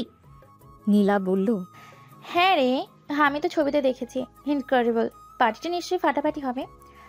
অবশ্যই হবে, কিন্তু কিছু আনইনভাইটেড গেস্ট যাতে চলে না আসে সেদিকে খেয়াল রাখতে হবে। শুধুমাত্র লিস্টে যাদের নাম আছে। আবিদ ক্যান্টিন একপাশে বসে তাদের কথা শুনছিল। সে বুঝতে পারছিল এই পার্টি তার মতো সাধারণ ছাত্রের জন্য নয়। হঠাৎ মায়েশার গ্রুপের একজন আবিদের দিকে ইশারা করে মায়েশাকে কিছু বলল। মায়েশা আবিদের দিকে তাকালো। তার মুখে সেই পরিচিত তাচ্ছিল্যের হাসি। সে হাত নেড়ে আবিদকে ডাকল। মায়েশার ডাকে আবিদ কিছুটা অবাক হয়ে তাদের টেবিলের কাছে গেল। মায়েশা হেসে বলল, এই যে তুমি, শুনেছ আমাদের পার্টির কথা? জি শুনলাম। রিয়া মুখ টিপে হাসল। নীলা কিছু একটা বলতে গিয়েও থেমে গেল। মায়েশা একটা ছোট কার্ড আবিদের দিকে বাড়িয়ে দিয়ে বলল, এই নাও তোমার ইনভাইটেশন। আবিদ কার্ডটা হাতে নিয়ে অবাক হয়ে গেল। সে আশা করেনি। মায়েশা হাসতে হাসতে বলল, অবশ্যই, তুমি না থাকলে মজা হবে কি করে। এসো কিন্তু, মিস করো না। তার কথা বলার ধরন আর মুখের হাসি দেখে আবিদ বুঝল এখানে নিশ্চয়ই অন্য কোনো উদ্দেশ্য আছে। এই ইনভাইটেশনটা হয়তো একটা ট্র্যাপ, বা তাকে নিয়ে মজা করার নতুন কোনো পরিকল্পনা। তবু সে ইনভাইটেশনটা নিল। আবিদ চলে যেতেই রিয়া হেসে মাইশাকে বলল, তুই সিরিয়াসলি ওকে ইনভাইট করলি? কি হবে জানিস তো? মাইশার চোখে মুখে শয়তানি হাসি। ঠিক এইটাই তো আমি চাই। ভেবে দেখ, আমাদের পার্টির মাঝে এই খ্যাটটা কেমন বেমানা লাগবে। সবাই হাসতে হাসতে মরে যাবে। এইটাই হবে ফাইনাল খেলা। দারুণ ভেবেছিস মাইশা, একটা ভালো এন্টারটেইনমেন্ট হবে। পার্টির দিন শহরের একটু বাইরে মাইশার ফার্ম হাউস ঝলমল করছে আলোতে। কলেজে নামকরা ছাত্রছাত্রীরা ছাড়াও শহরের কিছু হাই প্রোফাইল গেস্টও এসেছে। সবাই পরেছে জমকালো পোশাক, হাতে দামি পানীয়। অনেক ইতস্তত করে আবিদ ফার্ম হাউসের গেটে এসে দাঁড়ালো। তার পরনে সেই পুরনো ফুল হাতা শার্ট আর প্যান্ট, তার হাতে সেই সাধারণ ব্যাগটি। গেটের সিকিউরিটি গার্ড তাকে ভেতরে ঢুকতে দিতে চাইছিল না। একজন গার্ড বলল, কোথায় এসেছো তুমি? এটা প্রাইভেট পার্টি, তোমার কাছে ইনভাইটেশন আছে? আবিদ তার হাতে থাকা কার্ডটা দেখালো। গার্ড কার্ডটা দেখে কিছুটা অবাক হলো, তারপর গেট খুলে দিল। আবিদ ভেতরে প্রবেশ করলো। বিলাসবহুল সাজসজ্জা, সুইমিং পুলের পাশে চলছে ইলাহি আয়োজন, দামি গাড়ি পার্কিংয়ে দাঁড়িয়ে আছে। এই পরিবেশের সাথে আবিদ সম্পূর্ণ বেমানান। তাকে দেখে সবাই ফিসফিস করতে শুরু করলো। মাইশা, রিয়া এবং নীলা একদল অতিথির সাথে কথা বলছিল। আবিদকে প্রবেশ করতে দেখে তাদের চোখ চকচক করে উঠল। মাইশা মুচকি হাসল। মাইশা রিয়া আর নীলার দিকে তাকিয়ে ছাপা গলায় বলল, he is here, the show is on. তারা আবিদের দিকে এগিয়ে গেল। তাদের মুখে আতিথেয়তার মুখোশ, কিন্তু চোখে মুখে উপহাস স্পষ্ট। মাইশা আবিদের সামনে গিয়ে দাঁড়ালো। আরে তুমি এসেছো, ওয়েলকাম অ্যান্ড ওয়েলকাম। ভাবিনি তুমি আসবে। ইনভাইটেশন পেয়েছিলাম তাই। রিয়া হেসে বলল, হ্যাঁ হ্যাঁ, ভালো করেছে এসেছো, পার্টি এনজয় করো। তবে একটু সাবধানে থেকো, এখানে সব দামি জিনিসপত্র, তোমার হাতে কিছু ভেঙে গেলে মুশকিল। তাদের কথা শুনে পাশের গেস্টরাও হাসতে শুরু করলো। আবিদ বুঝতে পারলো খেলা শুরু হয়ে গেছে। পার্টি জমে উঠেছে, সবাই নাচছে, হাসছে, দামি খাবার খাচ্ছে। আবিদ একপাশে চুপচাপ দাঁড়িয়ে সব কিছু দেখছে। কেউ তার সাথে কথা বলছে না। তার উপস্থিতি যেন অন্যদের কাছে হাস্যকর একটা ব্যাপার। হঠাৎ মাইশা মাইক্রোফোন হাতে নিল, হয়তো এটা একটা পার্টি গেমের অংশ হিসেবে। সে স্টেজের মতো বানানো একটা জায়গায় দাঁড়ালো। মাইশা হেসে বলল, বন্ধুরা, আজকের পার্টিতে সবাইকে স্বাগতম।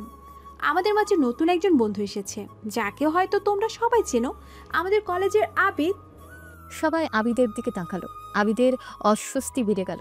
মাইশা বলতে লাগলো, আবিদ খুবই সহজ সরল ছেলে, গ্রামের সংস্কৃতিকে ভালোবাসে। তো ভাবলাম আজকের এই মডার্ন পার্টিতে ওর থেকে আমরা কিছু গ্রাম বাংলার কিছু মিষ্টি সম্পর্কে জানতে পারি। রিয়া আর নীলা হেসে হাততালি দিল। অন্যান্য ছাত্রছাত্রীরাও হাসছে। মাইশা আবিদকে স্টেজে ডাকলো। Abid, please come on stage, তোমার অভিজ্ঞতা আমাদের সাথে শেয়ার করো। আবিদ যেতে চাইছিল না, কিন্তু সবাই তাকে জোর করতে লাগলো। সে অনিচ্ছা সত্ত্বেও স্টেজে উঠল। মাইশা আবিদের পাশে দাঁড়িয়ে বলল, তো আবিদ, বলো তোমার কেমন লাগছে এই পার্টিতে এসে? আমাদের এই আধুনিক আয়োজন কেমন লাগছে তোমার গ্রামের বাড়ির আয়োজনের তুলনায়? আবিদ বুঝতে পারলো এটা তাকে অপমান করার একটা সুযোগ। সে ধীরে ধীরে বলল, ভালো লাগছে, অনেক সুন্দর আয়োজন। শুধু সুন্দর, তোমার গ্রামের বিয়ে বাড়ি চেয়েও সুন্দর নয় কি? দর্শকরা হেসে উঠল। মাইশা থামল না। আচ্ছা আবিদ, এখানে তো সবাই ব্র্যান্ডেড ড্রেস পরে এসেছে, তোমার এই পোশাকটা এটা কি কোনো স্পেশাল কালেকশন নাকি এমনি পরে এসেছো? আবিদের মুখ লাল হয়ে গেল অপমানে। সে কিচ্ছু বলতে পারল না। মাইশা আরও এক ধাপ এগিয়ে গেল। শোনো বন্ধুরা, আবিদটা খুব ইন্টারেস্টিং কথা বলে। মাঝে মাঝে ক্লাসে এমন সব কথা বলে যে আমরা অবাক হয়ে যাই। একবার কি যেন বলেছিল, মার্কেট রিসার্চ নিয়ে কি যেন একটা কঠিন শব্দ ব্যবহার করেছিল। রিয়া দ্রুত বলল, হ্যাঁ হ্যাঁ, মনে পড়েছে, টিয়ার 2 সিটিস না কি যেন একটা। নীলা হেসে বলল, আর কনজিউমার বিহেভিয়ার ওইসব জানে কি করে? মাইশা হেসে বলল, বোধহয় খবরের কাগজ পড়ে শিখেছে। গ্রামের বাড়িতে খবরের কাগজ পাওয়া যায় না তো। সবাই উচ্চস্বরে হাসতে শুরু করলো। মাইশা, রিয়া, নীলা আবিদকে নিয়ে চরমভাবে মজা করছে। তারা আবিদের জ্ঞান, তার পোশাক, তার ব্যাকগ্রাউন্ড সবকিছু নিয়ে অপমান করছে। আবিদ স্টেজে দাঁড়িয়ে রইল। তার মুখে সেই সহজ সরল ভাবটি ধরে রেখেছে, কিন্তু তার চোখে সেই মুহূর্তের জন্য ফুটে উঠল তীব্র যন্ত্রণা এবং একই সাথে গভীর তীক্ষ্ণতা।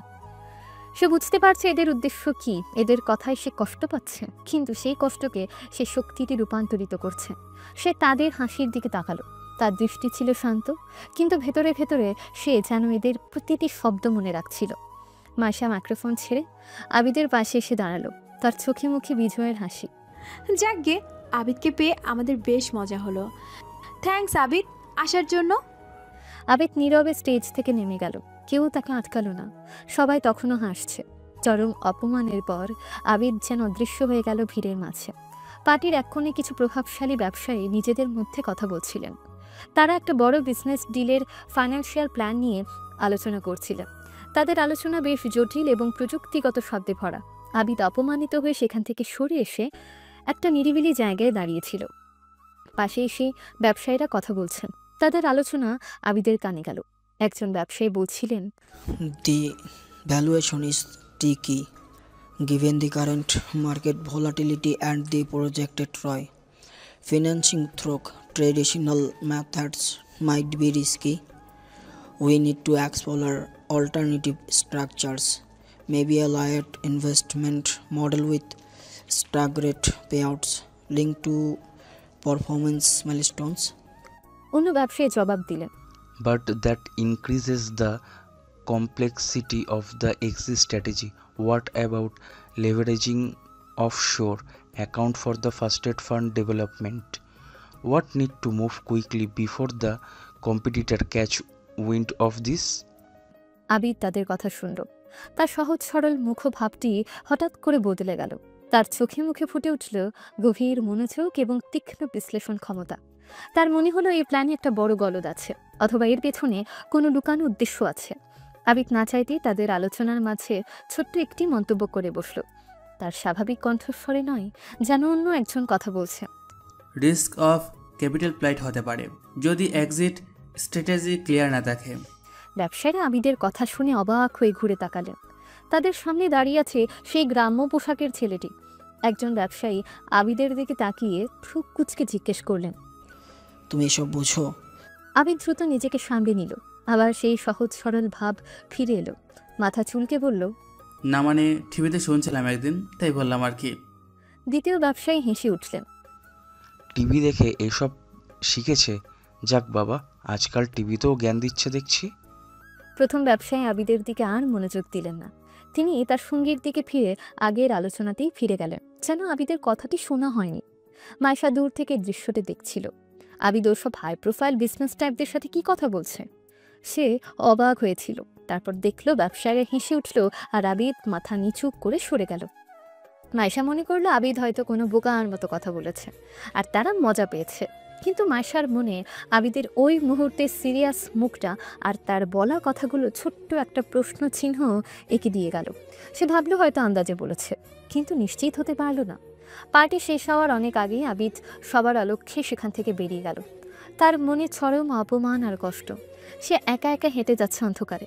তার পোশাক তখনও জুসের দাগ লেগে আছে। সে শহর থেকে অনেক দূরে, এই বিলাসবহুল এলাকা থেকে যত তাড়াতাড়ি সম্ভব দূরে যেতে চাইছে। সে একটা ফাঁকা রাস্তায় এসে দাঁড়ালো। আকাশ অন্ধকার, তার মুখ মলিন। দিনের বেলার প্রতিটি অপমান তার মনে বাজছে। মাইশার সে হাসি, রিয়া আর নীলা টিপ্পনি, জুস ফেলে দেওয়ার ঘটনা, স্টেজে ডেকে নিয়ে অপমান করা, সব কিছু মিলেমিশে তার আত্মাটাকে যেন ক্ষতবিক্ষত করে দিয়েছে। তার চোখ দিয়ে পানি গড়িয়ে পড়ল। সে দ্রুত চোখ মুছে নিল। না, দুর্বল হওয়া চলবে না। এই কষ্টগুলোই তাকে আরও শক্তিশালী করবে। এই অপমানই তার প্রতিশোধের আগুনকে আরও জ্বালিয়ে দেবে। ঠিক সেই মুহূর্তে আবিদের থেকে কিছুটা দূরে রাস্তার পাশে পার্ক করা একটা গাড়ির ভেতর বসে একজন লোক আবিদকে দেখছিল। লোকটার পরনে কালো কোট, মুখে শীতল অভিব্যক্তি, হাতে একটা অত্যাধুনিক ডিভাইস। লোকটা ডিভাইসে আবিদের অবস্থান ট্র্যাক করছিল এবং তার ছবি তুলছিল। সে মাইশার ফার্ম হাউস থেকে আবিদের বেরিয়ে আসা এবং একা হেঁটে যাওয়ার পুরো দৃশ্যটাই দেখেছে। লোকটা তার কানে থাকা ইয়ারপিসে চাপা গলায় বলল, টার্গেট ফার্ম হাউস ত্যাগ করেছে, একা আছে, ইমোশনাল স্টেট ডিস্ট্রেস ডিটেক্টেড, কিন্তু ফিজিক্যাল ইনট্যাক্ট। স্ট্যান্ডার্ড প্রোটোকল অনুযায়ী অনুসরণ করছি। ওপাশ থেকে একটা গম্ভীর কণ্ঠ ভেসে এলো, Keep monitoring, ensure his safety from mental threats, but do not interfere with his disguise or social interaction unless absolutely necessary. We need him to experience the normal world. and find out who was watching him near the college gate last week. Acknowledge it. আবির তখনও হেঁটে যাচ্ছে। অন্ধকারের মাঝে তার ছোট্ট শরীরটা যেন একাই লড়াই করছে বিশাল এক জগতের বিরুদ্ধে। সে জানে না তার প্রতিটি পদক্ষেপ কেউ অনুসরণ করছে, তার প্রতিটি দুর্বলতা কেউ পর্যবেক্ষণ করছে, তার আসল জীবনের বিপদগুলো তার ছদ্মবেশী জীবনকেও গ্রাস করতে আসছে। লোকটার গাড়ির হেডলাইট জ্বলে উঠল, কিন্তু আবিদ সেটা দেখতে পেল না। সে শুধু সামনে হেঁটে চলল তার গন্তব্যের দিকে, তার লক্ষ্যের দিকে। লোকটা তার গাড়ি ধীরে ধীরে আবিদের পিছু পিছু চালাতে শুরু করলো। আবিদের অবয়ব অন্ধকারে ক্রমশ ছোট হয়ে আসছে। লোকটার চোখে দৃঢ়তা, এই মিশনে কোনো ভুল করা চলবে না। আবিদের উপর নজরদারি এবং তার লুকানো বিপদ। কলেজ ক্যাম্পাসে আজ চরম বিশৃঙ্খলা। ফাইনাল পরীক্ষার ফলাফল অনলাইনে প্রকাশিত হওয়ার কথা, কিন্তু সার্ভার ডাউন হয়ে গেছে। কলেজের পুরো নেটওয়ার্ক সিস্টেমে বড় ধরনের টেকনিক্যাল সমস্যা দেখা দিয়েছে। ছাত্রছাত্রীরা চিন্তিত, উত্তেজিত, শিক্ষকরাও ঘাবড়ে গেছেন। কারণ এই সমস্যার সমাধান না হলে ফলাফল প্রকাশ তো দূরের কথা, দৈনন্দিন কাজও থমকে যাবে। আইটি ডিপার্টমেন্টের লোকেরা ছোটাছুটি করছে, কিন্তু সমস্যা ধরতে পারছে না।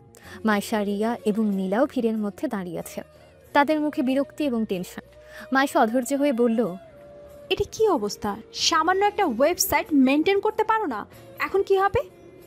আমার তো টেনশনে হাত পা ঠান্ডা হয়ে যাচ্ছে, রেজাল্ট দেখতে পারছি না। নীলা বলে, আমাদের একজন টিচারকে ফোন করলাম, উনি কিছু বলতে পারছেন না, বলছেন আইডি টিম চেষ্টা করছে।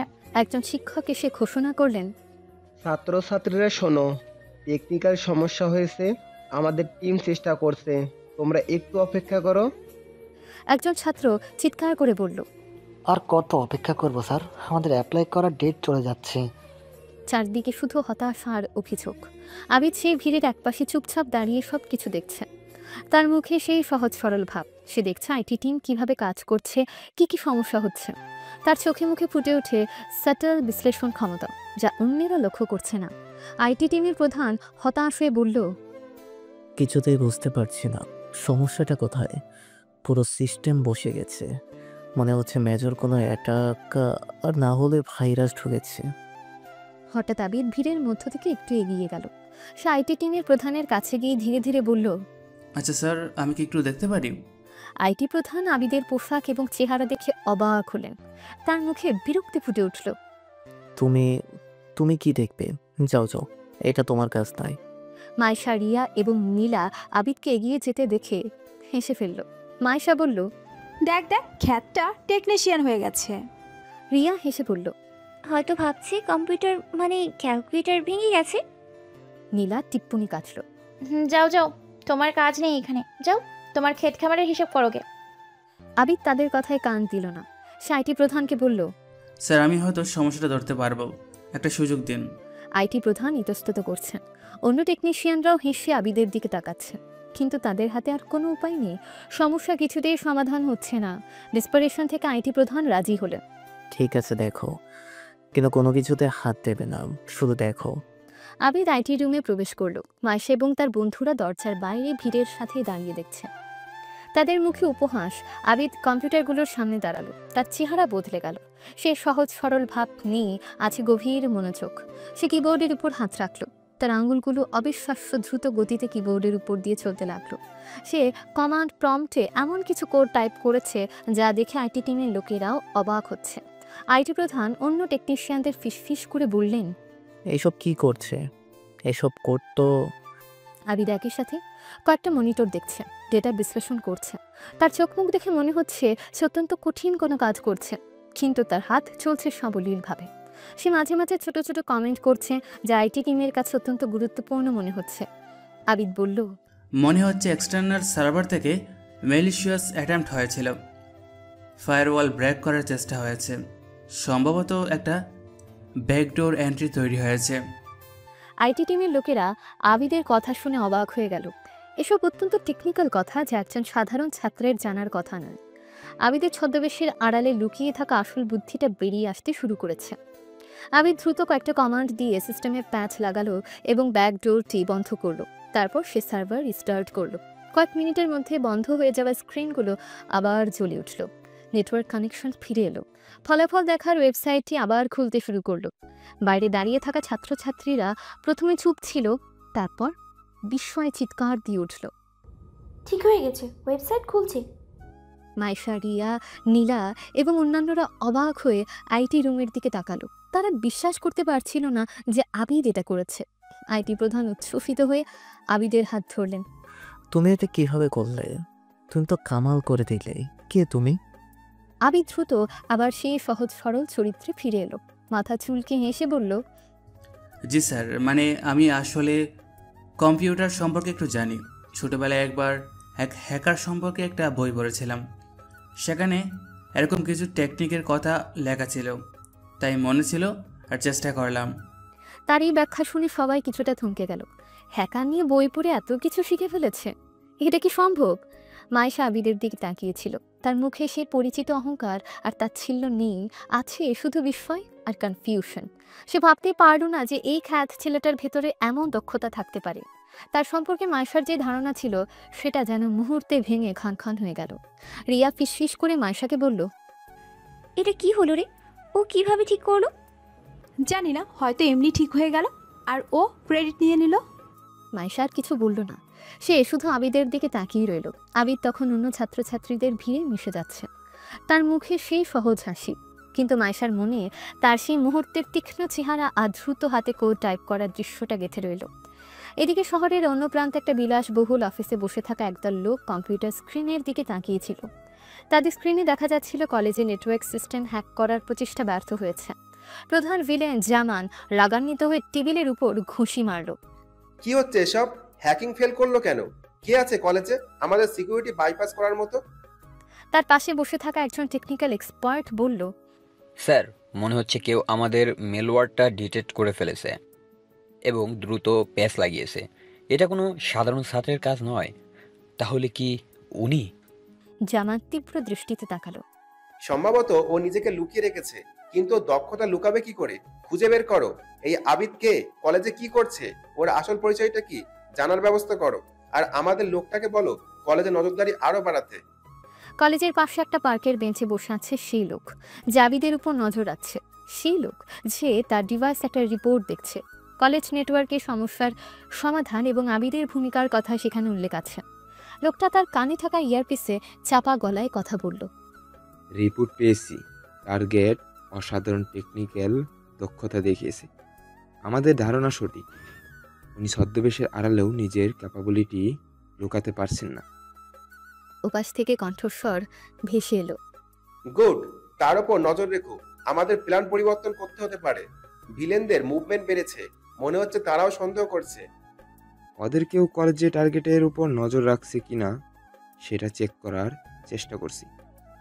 এক্সিলেন্ট। মনে রেখো, টার্গেটের নিরাপত্তা সবচেয়ে জরুরি, কিন্তু এটাও জরুরি যে সে তার ছদ্মবেশে থাকুক যতক্ষণ না আমরা ওকে সামনে আনতে প্রস্তুত হচ্ছি। আবিদ তখন কলেজ ক্যাম্পাসে দিয়ে হেঁটে যাচ্ছে। তার মুখে সেই সহজ সরল হাসি, কিন্তু তার চোখ দুটো যেন তার চারপাশ স্ক্যান করছে। সে বুঝতে পারছে পরিবেশটা থমথমে হয়ে আছে, তার উপর আসা বিপদ আরও কাছাকাছি চলে এসেছে। কলেজের সমস্যার সমাধান করে সে হয়তো সবার চোখে পড়ে গেছে, বিশেষ করে তাদের চোখে যারা তাকে খুঁজে বেড়াচ্ছে। রাতে আবিদ তার হোস্টেলের রুমে একা বসে আছে। তার কম্পিউটারে কলেজের নেটওয়ার্ক সিস্টেমের একটা ম্যাপ খোলা। সে দেখছে কোথায় কোথায় দুর্বলতা ছিল, কোথায় তার উপর নজরদারি করা হতে পারে। সে বুঝতে পারছে যে তার আজকের কাজটা তাকে আরও বড় বিপদের মুখে ঠেলে দিয়েছে। সে তার গোপন ফোনটি বের করলো, একটা সুরক্ষিত অ্যাপে প্রবেশ করলো। স্ক্রিনে তার বাবার শারীরিক অবস্থার আপডেট, ব্যবসার খবর এবং ভিলেনদের মুভমেন্ট সম্পর্কে তথ্য ভেসে উঠল। সব খবরই খারাপ। তার বাবার অবস্থা স্থিতিশীল নয়, ভিলেনরা ব্যবসার দখল নেওয়ার চেষ্টা করছে, আর এখন তারাও বুঝতে পারছে আবিদ বেঁচে আছে এবং তাদের কাছাকাছি কোথাও আছে। আবিদ একটা মেসেজ টাইপ করলো তার গোপন যোগাযোগ চ্যানেলে। আমার অবস্থান হয়তো এক্সপোজ হয়ে গেছে, ওদের নজর আমার উপর পড়েছে। উত্তর আসতে দেরি হলো না। আমরা জানি, প্রস্তুত থেকো, প্ল্যান বি অ্যাক্টিভেট করা হতে পারে। আবিদ ফোনটা হাতে নিয়ে একটা গভীর দীর্ঘশ্বাস ফেলল। তার ছদ্মবেশ হয়তো বেশি দিন টিকবে না, কিন্তু এই সময়ের মধ্যে তাকে তার কাজটা করতে হবে। মাইশার কথা মনে পড়ল তার। আজকের ঘটনার পর মাইশার চোখে যে বিস্ময় দেখেছিল সেটা তার মনে গেঁথে আছে। হয়তো এই অভিজ্ঞতাটা তাদের সম্পর্কের মোড় ঘুরিয়ে দেবে, কিন্তু তার সামনে এখন আরও বড় চ্যালেঞ্জ, নিজের জীবন বাঁচানো এবং তার পরিবারের রক্ষা করা। তার চোখে দৃঢ় সংকল্প এবং চাপা উত্তেজনা। আরও কিছুদিন পর কলেজ গেটের বাইরে ফুটপাতে একজন বৃদ্ধা মহিলা বসে আছেন। তার সামনে কিছু ছোটোখাটো জিনিস, বাঁশের তৈরি খেলনা, পাটের শিকা, কাগজের ফুল, জিনিসগুলো খুবই সাধারণ। শহরে এর তেমন চল নেই। রোদ খুব তীব্র। বৃদ্ধার মুখ ক্লান্ত, চোখে মুখে অসহায়ত্ব। সারাদিনে হয়তো তার কিছুই বিক্রি হয়নি। তিনি আশা নিয়ে রাস্তার দিকে তাকিয়ে আছেন। ছাত্রছাত্রীরা পাশ দিয়ে হেঁটে যাচ্ছে। কেউ কেউ তার জিনিস দেখছে, কিন্তু কিনছে না। কেউ কেউ তাকে পাত্তা না দিয়ে চলে যাচ্ছে। শহরের ব্যস্ততার মাঝে বৃদ্ধা যেন এক কোণায় পড়ে থাকা অবহেলিত জীবন। আবিদ কলেজ থেকে বের হয়ে হেঁটে যাচ্ছিল। তার চোখে পড়ল বৃদ্ধাটিকে। তিনি যে কষ্টে আছেন সেটা আবিদ বুঝতে পারল। তার মনে সেই সহজ সরল আবিদ নয়, বরং সেই সংবেদনশীল আসল আবিদ জেগে উঠল। সে তার পকেট থেকে কিছু টাকা বের করলো, যা তার ছদ্মবেশী চরিত্রের জন্য হয়তো একটু বেশি। আবিদ বৃদ্ধার কাছে গিয়ে দাঁড়ালো, মুখে হাসি ফুটিয়ে বলল, দাদি কেমন আছেন? বৃদ্ধা মলিন মুখে আবিদের দিকে তাকালেন। আরে বাবা, কেমন থাকা? সারাদিন বসে আছি, কিছুই বিক্রি হয়নি। রাতে কি খাবো জানি না। আবিদের মন খারাপ হয়ে গেল। সে বৃদ্ধার সমস্ত জিনিস দেখিয়ে বলল, আপনার এই জিনিসগুলো আমার খুব পছন্দ হয়েছে, সব দিয়ে দিন আমাকে, আমি সব কিনে নেব। বৃদ্ধা অবাক হয়ে আবিদের দিকে তাকালেন। সব কিনে নিবে? বাবা, এত জিনিস তুমি কি করবে? আর এত টাকা আছে তোমার কাছে? আমার লাগবে দাদিমা, এগুলো খুব সুন্দর। আমার টাকার জন্য চিন্তা করবেন না, আপনার জিনিসের যা দাম হয় তার চেয়ে একটু বেশি দেব। আবিদ তার পকেট থেকে বেশ কয়েকটা নোট বের করে বৃদ্ধার হাতে দিল। টাকার পরিমাণ বৃদ্ধার জিনিসের দামের চেয়ে অনেক বেশি ছিল। বৃদ্ধার চোখে পানি এসে গেল। তিনি হাত জোর করে আবিদের জন্য দোয়া করলেন। আল্লাহ তোমার ভালো করুক বাবা, এই কষ্টের দিনে তুমি আমাকে বাঁচালে। আবিদ দ্রুত সব জিনিস তার সাধারণ ব্যাগটিতে ভরল। দোয়া করবেন দাদি, আমি চলি তাহলে। আবিদ দ্রুত সেখান থেকে সরে গেল, যাতে কেউ তাকে দেখতে না পায় বা তার এই কাজ নিয়ে প্রশ্ন না তোলে। সে ভিড়ের মাঝে মিশে গেল, তার মুখে সন্তুষ্টির হাসি। মাইশা সেদিন একটু আগেই কলেজ থেকে বেরিয়ে হয়েছিল। তার ড্রাইভার গাড়ি পার্ক করছিল। মাইশা কলেজের গেটের বাইরে এসে ফুটপাথ ধরে হাঁটছিল। সে তার ফোন দেখছিল। হঠাৎ তার চোখ পড়ল আবিদের উপর। আবিদ তখন বৃদ্ধা মহিলাটার কাছ থেকে জিনিস কিনছে এবং টাকা দিচ্ছে। মাইশা অবাক হয়ে দাঁড়িয়ে গেল। সে দেখল আবিদের মুখে কোনো অহংকার বা লোক দেখানোর ভাব নেই। সে খুব স্বাভাবিকভাবে যত্ন করে বৃদ্ধার সাথে কথা বলছে এবং তাকে সাহায্য করছে। আবিদের এই রূপটা তার কাছে সম্পূর্ণ অচেনা। মাইশা দেখতে পেল আবিদ দ্রুত টাকা দিয়ে জিনিসগুলো ব্যাগে ভরে সেখান থেকে সরে যাচ্ছে, যেন সে চায় না কেউ এটা দেখুক। তার এই নিঃস্বার্থ কাজটা মাইশাকে গভীরভাবে স্পর্শ করলো। তার মনে পড়ল কিভাবে সে আবিদকে অবহেলা করেছে, অপমান করেছে, তুচ্ছ তাচ্ছিল্য করেছে, অথচ এই ছেলেটি এত মানবিক, এত সহজভাবে একজন অভাবী মানুষকে সাহায্য করছে, কোনো প্রতিদান না আছে। মাইশার মনে তার নিজের আচরণের জন্য তীব্র অপরাধ বোধ জেগে উঠল। আবিদ সম্পর্কে তার যে ধারণা ছিল সেটা যেন মুহূর্তে ভেঙে গেল।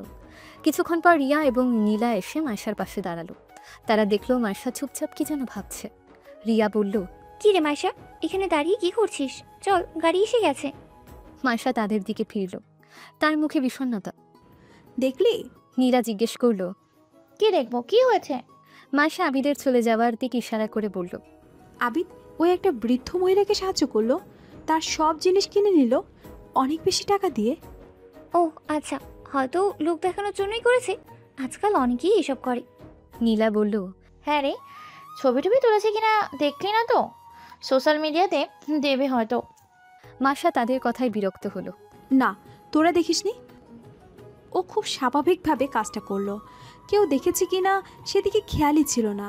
আর টাকা দেওয়ার পর যেভাবে দ্রুত সরে গেল, মনে হলো যেন ও চায় না কেউ ওকে চিনুক।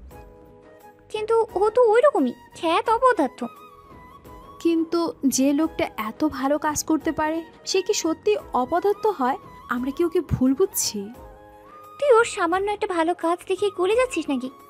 ও তো আসলে ওই রকমই, হয়তো কোনো মতলব আছে। মাইশা চুপ করে গেল। সে জানে রিয়া আর নীলার কথায় যুক্তি নেই, কিন্তু তার ভেতরের অনুভূতিটা তাকে বলছে আবিদ অন্যরকম। তার মনে পড়লো আবিদের আনএক্সপেক্টেড দক্ষতা, কম্পিউটারের সমস্যা সমাধানের ঘটনাটা, তার শান্ত চোখের দৃষ্টি, আর আজ তার এই মানবিক রূপ। এই জিনিসগুলো তার এতদিনকার ধারণার সাথে মিলছে না। মাইশার মনে তার নিজের অহংকার, আবিদের প্রতি তার করা সব খারাপ আচরণ মনে পড়তে লাগলো। তার নিজের উপরে ঘৃণা হতে শুরু করলো। সে নিজেকে প্রশ্ন করলো, আমি কিভাবে এত ক্রুল হতে পারলাম? এদিকে কলেজের কাছাকাছি একটা জনবহুল রাস্তায় আবিদ হেঁটে যাচ্ছিল, তার ব্যাগ হাতে। তার মুখে সেই মুহূর্তে সন্তুষ্টি লেগে আছে। হঠাৎ তার মনে হলো কেউ তাকে অনুসরণ করছে। তার সহজাত প্রবৃত্তি তাকে সতর্ক করে দিল। সে স্বাভাবিক গতিতে হাঁটতে লাগলো, কিন্তু চারপাশের মানুষ এবং পরিস্থিতি সম্পর্কে সচেতন হয়ে উঠল। একটা দোকানের আয়নায় সে খেয়াল করলো একজন লোক তার পেছনে নির্দিষ্ট দূরত্ব বজায় রেখে হেঁটে আসছে। লোকটার চেহারা অচেনা। আবিদ একটা সরু গলির মুখে এসে দাঁড়ালো। তার সামনে দুজন লোক আড্ডা দিচ্ছে। তাদের ভাবগতিক অস্বাভাবিক। আবিদ বুঝতে পারল এরা তাকে কোণঠাসা করার চেষ্টা করছে। তার হৃদস্পন্দন বেড়ে গেল, কিন্তু সে শান্ত রইল। তার ছদ্মবেশী চরিত্রের অসহায়ত্ব তার মুখে ফুটে উঠল না, বরং তার চোখে মুখে ফুটে উঠল তীক্ষ্ণ বুদ্ধি। আবিদ দ্রুত তার হাতে থাকা ব্যাগটা শক্ত করে ধরল। গলিটিতে প্রবেশ না করে সে হঠাৎ করে উল্টো দিকে হাঁটা শুরু করলো।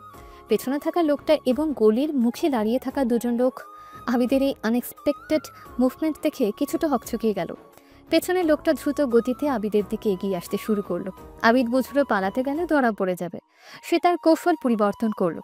সামান্য এগিয়ে গিয়ে আবিদ হঠাৎ রাস্তার পাশে থাকা একটা চায়ের দোকানের সামনে দাঁড়ালো। অনেক লোক সেখানে চা খাচ্ছে। আবিদ ভিড়ের মাঝে মিশে গেল। সে চায়ের দোকানের মালিককে কিছু জিজ্ঞেস করার ভান ধরল। পেছনের লোকটা এবং গলির মুখে থাকা দুজন লোক আবিদের দিকে এগিয়ে আসতে পারল না ভিড়ের কারণে। তারা বুঝতে পারল প্রকাশ্যে কিছু করা সম্ভব নয়। তারা আবিদের দিকে তীক্ষ্ণ দৃষ্টিতে তাকিয়ে রইল। আবিদ বুঝতে পারল তারা তাকে নজরে রাখছে। সে চায়ের দোকানের মালিকের সাথে কথা বলতে বলতে কৌশলে তার গোপন ফোনটি বের করলো। দ্রুত একটা অ্যাপ খুলে একটা বার্তার আদান প্রদান করলো। টার্গেট অনুসরণ হচ্ছে, দুজন সন্দেহজনক ব্যক্তি কাছাকাছিতে। Situation contained for now, local authority alert করছি। Understood, self extraction, recommend ASAP, avoid confrontation. Abid চায়ের দোকানের সামনে থেকে ধীরে ধীরে সরে গেল। সে জানে বিপদ কেটে যায়নি, শুধু সাময়িকভাবে থমকে আছে। এই লোকগুলো কারা সেটা সে বুঝতে পারল। এটা তার বাবার শত্রুদের লোক। তারা তাকে ট্র্যাক করা শুরু করেছে। আবিদ একটা ট্যাক্সি ডেকে দ্রুত সেখান থেকে চলে গেল। ট্যাক্সিতে বসে সে বাইরের দিকে তাকিয়ে রইল। তার মুখ ভাবলেই সে বাইরে থেকে দেখে মনে হবে সে একজন সাধারণ ছাত্র যে কলেজ থেকে বাড়ি ফিরছে, কিন্তু তার ভেতরে বইছে টেনশন এবং বিশ্লেষণ। আজকের এই ছোট বিপদটা বুঝিয়ে দিল যে তার উপর নজরদারি আরও বেড়েছে এবং তারা তাকে ধরতে মরিয়া। রাতে আবিদ তার হোস্টেলের রুমে ফিরে এলো। সারাদিনের ঘটনাগুলো তার মনে ঘুরছে। একদিকে বৃদ্ধা মহিলাটিকে সাহায্য করার মানসিক শান্তি, অন্যদিকে সেই গুপ্তচরদের উপস্থিতি এবং বিপদের আশঙ্কা। সে তার গোপন ফোনটি বের করলো, সিকিউরিটি অ্যাপ চেক করলো, নতুন কি তথ্য এসেছে দেখল।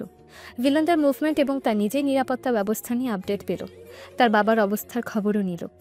অবস্থা এখনও স্থিতিশীল নয়, সময় দ্রুত ফুরিয়ে আসছে। আবিদকে তার কাজটা তাড়াতাড়ি সারতে হবে। তার মনে পড়ল মার্শার কথা। মার্শার চোখে আজ যে পরিবর্তন দেখেছিল সেটা তাকে কিছুটা হলেও আনন্দ দিয়েছে।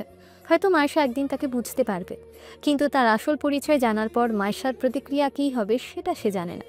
সে জানে মার্শা অহংকারী, কিন্তু আজকের ঘটনার পর মার্শার মধ্যে মানবিকতার একটা ঝলক সে দেখেছে। আবিদ বিছানায় শুয়ে পড়ল। দিনের বেলার দুটো ভিন্ন অভিজ্ঞতা, চরম সহানুভূতি এবং চরম বিপদ, দুটোই তার জীবনের অংশ হয়ে উঠেছে। সে তার ছদ্মবেশের আড়ালে একা এই লড়াই লড়ে যাচ্ছে। তার চোখে ক্লান্তি, কিন্তু পরাজয় নেই। ভিলেনরা কাছাকাছি চলে এসেছে, কিন্তু আবিদও প্রস্তুত।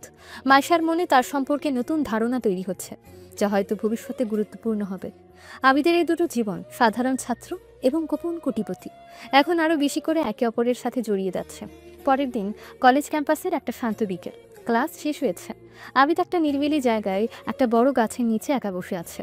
হাতে খোলা বই, কিন্তু দৃষ্টি তাতে নিবদ্ধ নয়। তার মুখে চিন্তার ছায়া। গত কয়েকদিনের ঘটনাগুলো, বিশেষ করে গোপন জগতের চাপ আর হুমকির মুখে পড়ার বিষয়টি তাকে ভাবিয়ে তুলেছে। মাসে একা একা হাঁটছিল সেদিন, বন্ধুদের সাথে ছিল না। তার মনে ঘুরপাক খাচ্ছিল আবিদের ছবি। কম্পিউটার ঠিক করার সময় তার সেই তীক্ষ্ণ চেহারা, বৃদ্ধা মহিলাকে তার নিঃস্বার্থ সাহায্য আর তার নিজের করা একের পর এক অপমান। অপরাধবোধের তীব্র যন্ত্রণা তাকে অস্থির করে তুলছিল। সে কিছুতেই মেলাতে পারছিল না তার দেখা আবিদ আর তার তৈরি করা খ্যাত আবিদকে। তার ভেতরের দ্বন্দ্ব তাকে আবিদের কাছে যেতে বাধ্য করলো। মার্শা আবিদকে একা বসে থাকতে দেখল। কয়েক মুহূর্ত সে ইতস্তত করলো। তার পা চলছিল না যেন। এত অপমানের পর আবিদ কি তার সাথে কথা বলতে চাইবে? তাকে দেখলে কি এড়িয়ে যাবে না? কিন্তু ভেতরের অনুশোচনা আর এক নতুন উপলব্ধির জোর তাকে আবিদের দিকে ঠেলে নিয়ে গেল। সে ধীরে ধীরে এগিয়ে গেল। আবিদ মার্শার উপস্থিতি টের পেয়ে বই বন্ধ করলো। সে উঠে দাঁড়ালো। তার চোখে প্রশ্ন।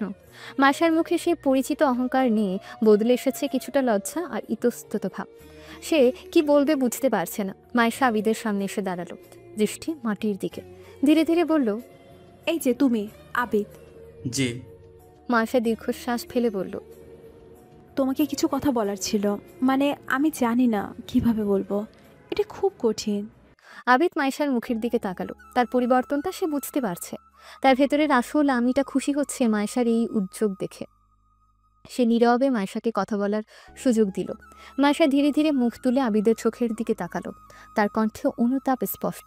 দেখো, কলেজে আসার পর থেকে আমি মানে আমরা তোমার সাথে যেভাবে বিহেভ করেছি, যেভাবে কথা বলেছি, যেভাবে তোমাকে ট্রিট করেছি, আমি জানি সেটা ঠিক ছিল না, একদমই ঠিক ছিল না।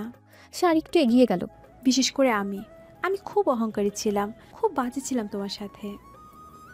আমি কেন এমন ছিলাম জানি না, হয়তো আমার আপব্রিঙ্গিংটাই এমন, হয়তো আমার চারপাশের মানুষগুলো এমন, কিন্তু তার মানে এই নয় যে আমি যা করেছি সেটা কারেক্ট। সব সময় তোমাকে ছোট করার চেষ্টা করেছি। মায়েশার কণ্ঠস্বর কেঁপে উঠল।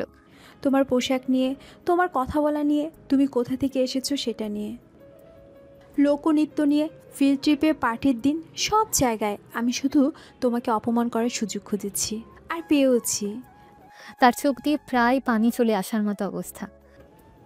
আমি জানি তুমি সেই দিন ওই কম্পিউটার ঠিক করার দিন যখন কেউ পারছিল না, তুমি কত সহজে সমস্যাটা সমাধান করে দিলে। আর ওই বৃদ্ধ মহিলাকে সাহায্য করার দিন যেভাবে তুমি নিঃস্বার্থভাবে সাহায্য করলে, আমি বিশ্বাস করতে পারিনি।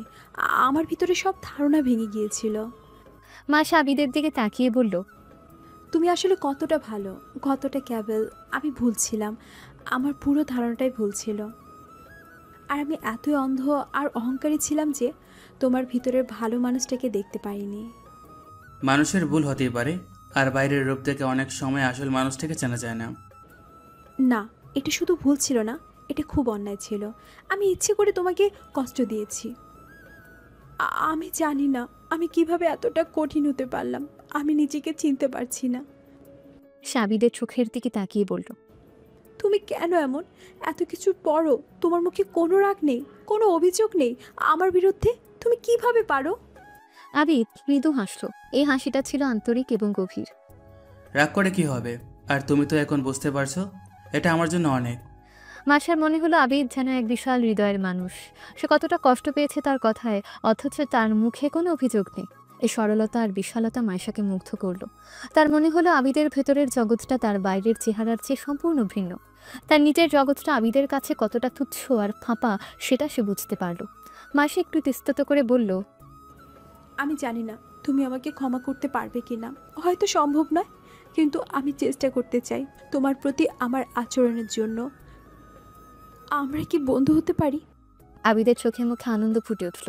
তার ভেতরের সত্তাটা এই মুহূর্তটার জন্যই অপেক্ষা করছিল। সে মাথা নেড়ে সম্মতি জানালো। অবশ্যই। মায়েশা হেসে ফেলল। এই হাসিটা ছিল সত্যিকারের, ভেতরের আনন্দ থেকে আসা হাসি। ধন্যবাদ, অনেক অনেক ধন্যবাদ। তুমি হয়তো জানো না তোমার এই হ্যাঁ বলাটা আমার জন্য কতটা জরুরি ছিল। আমার জন্য জরুরি ছিল। মায়েশা কিছুক্ষণ চুপ করে আবিদের দিকে তাকিয়ে রইল। তারপর বলল, আচ্ছা তোমার গ্রামের বাড়ি কোথায়? বেশি দূরে নয়, এই রাজ্যেরই একটি ছোট গ্রাম। মায়েশা আগ্রহ নিয়ে জিজ্ঞেস করল, গ্রামের জীবন কেমন? শহরের চেয়ে কি খুব আলাদা? আলাদা তো বটে, তবে নিজস্ব ভালো লাগা আছে। তাদের মধ্যকার সম্পর্কের বরফ পুরোপুরি গলে গেল। এটা ছিল তাদের প্রথম জেনুইন কনভারসেশন, যেখানে মায়েশার অহংকার আর আবিদের ছদ্মবেশে আড়ালে মানুষ হিসেবে তারা কাছাকাছি এলো। তারা কলেজের সাধারণ বিষয় নিয়ে কথা বলতে লাগলো। ক্লাস, প্রফেসর, বই। তাদের কথা সহজ, কিন্তু তার মধ্যেই ছিল একে অপরের প্রতি নতুন করে জানার আগ্রহ। মায়েশা দেখলো আবিদের রসবোধ আছে, সে অনেক কিছু সম্পর্কে জানে এবং তার চিন্তাভাবনা খুবই ম্যাচিউর। তাদের মধ্যে একটা বন্ধুত্বপূর্ণ সম্পর্ক তৈরি হতে লাগলো। মায়েশা আর তার বন্ধুরা, যারা মায়েশার পরিবর্তনে কিছুটা অবাক হলেও কিছু বলতে পারছিল না। যখন আবিদকে নিয়ে আড়ালে কথা বলতো, তখন মায়েশা প্রতিবাদ করত। সে আবিদের পাশে দাঁড়াতে শুরু করলো। আবিদের জন্য এটা একটা নতুন অভিজ্ঞতা ছিল। এতদিন সে শুধু অবহেলা আর অপমানই পেয়েছে, কিন্তু এখন মায়েশার বন্ধুত্ব তাকে কিছুটা হলেও স্বস্তি দিচ্ছিল। সে চাইছিল মায়েশাকে তার আসল পরিচয়টা বলতে, তার ভেতরের কষ্টটা শেয়ার করতে। হয়তো মায়েশা তাকে বুঝতে পারবে, কিন্তু ছদ্মবেশ তাকে আটকে রেখেছে। তার মনে ভিলেনদের কথা মনে পড়ল। তার পরিচয় প্রকাশ হওয়া মানে মায়েশারও বিপদে পড়া। সে এই ঝুঁকি নিতে পারবে না। এদিকে আবিদের গোপন জীবনের চাপ ক্রমশ বাড়ছিল। ভিলেনরা তার কাছাকাছি চলে এসেছিল। তার বাবার অবস্থা আরও খারাপ হচ্ছিল। প্রতিনিয়ত তাকে নজরদারি এবং বিপদ এড়িয়ে চলতে হচ্ছিল। তার উপরে 24 আওয়ার্স নজর রাখা হচ্ছিল।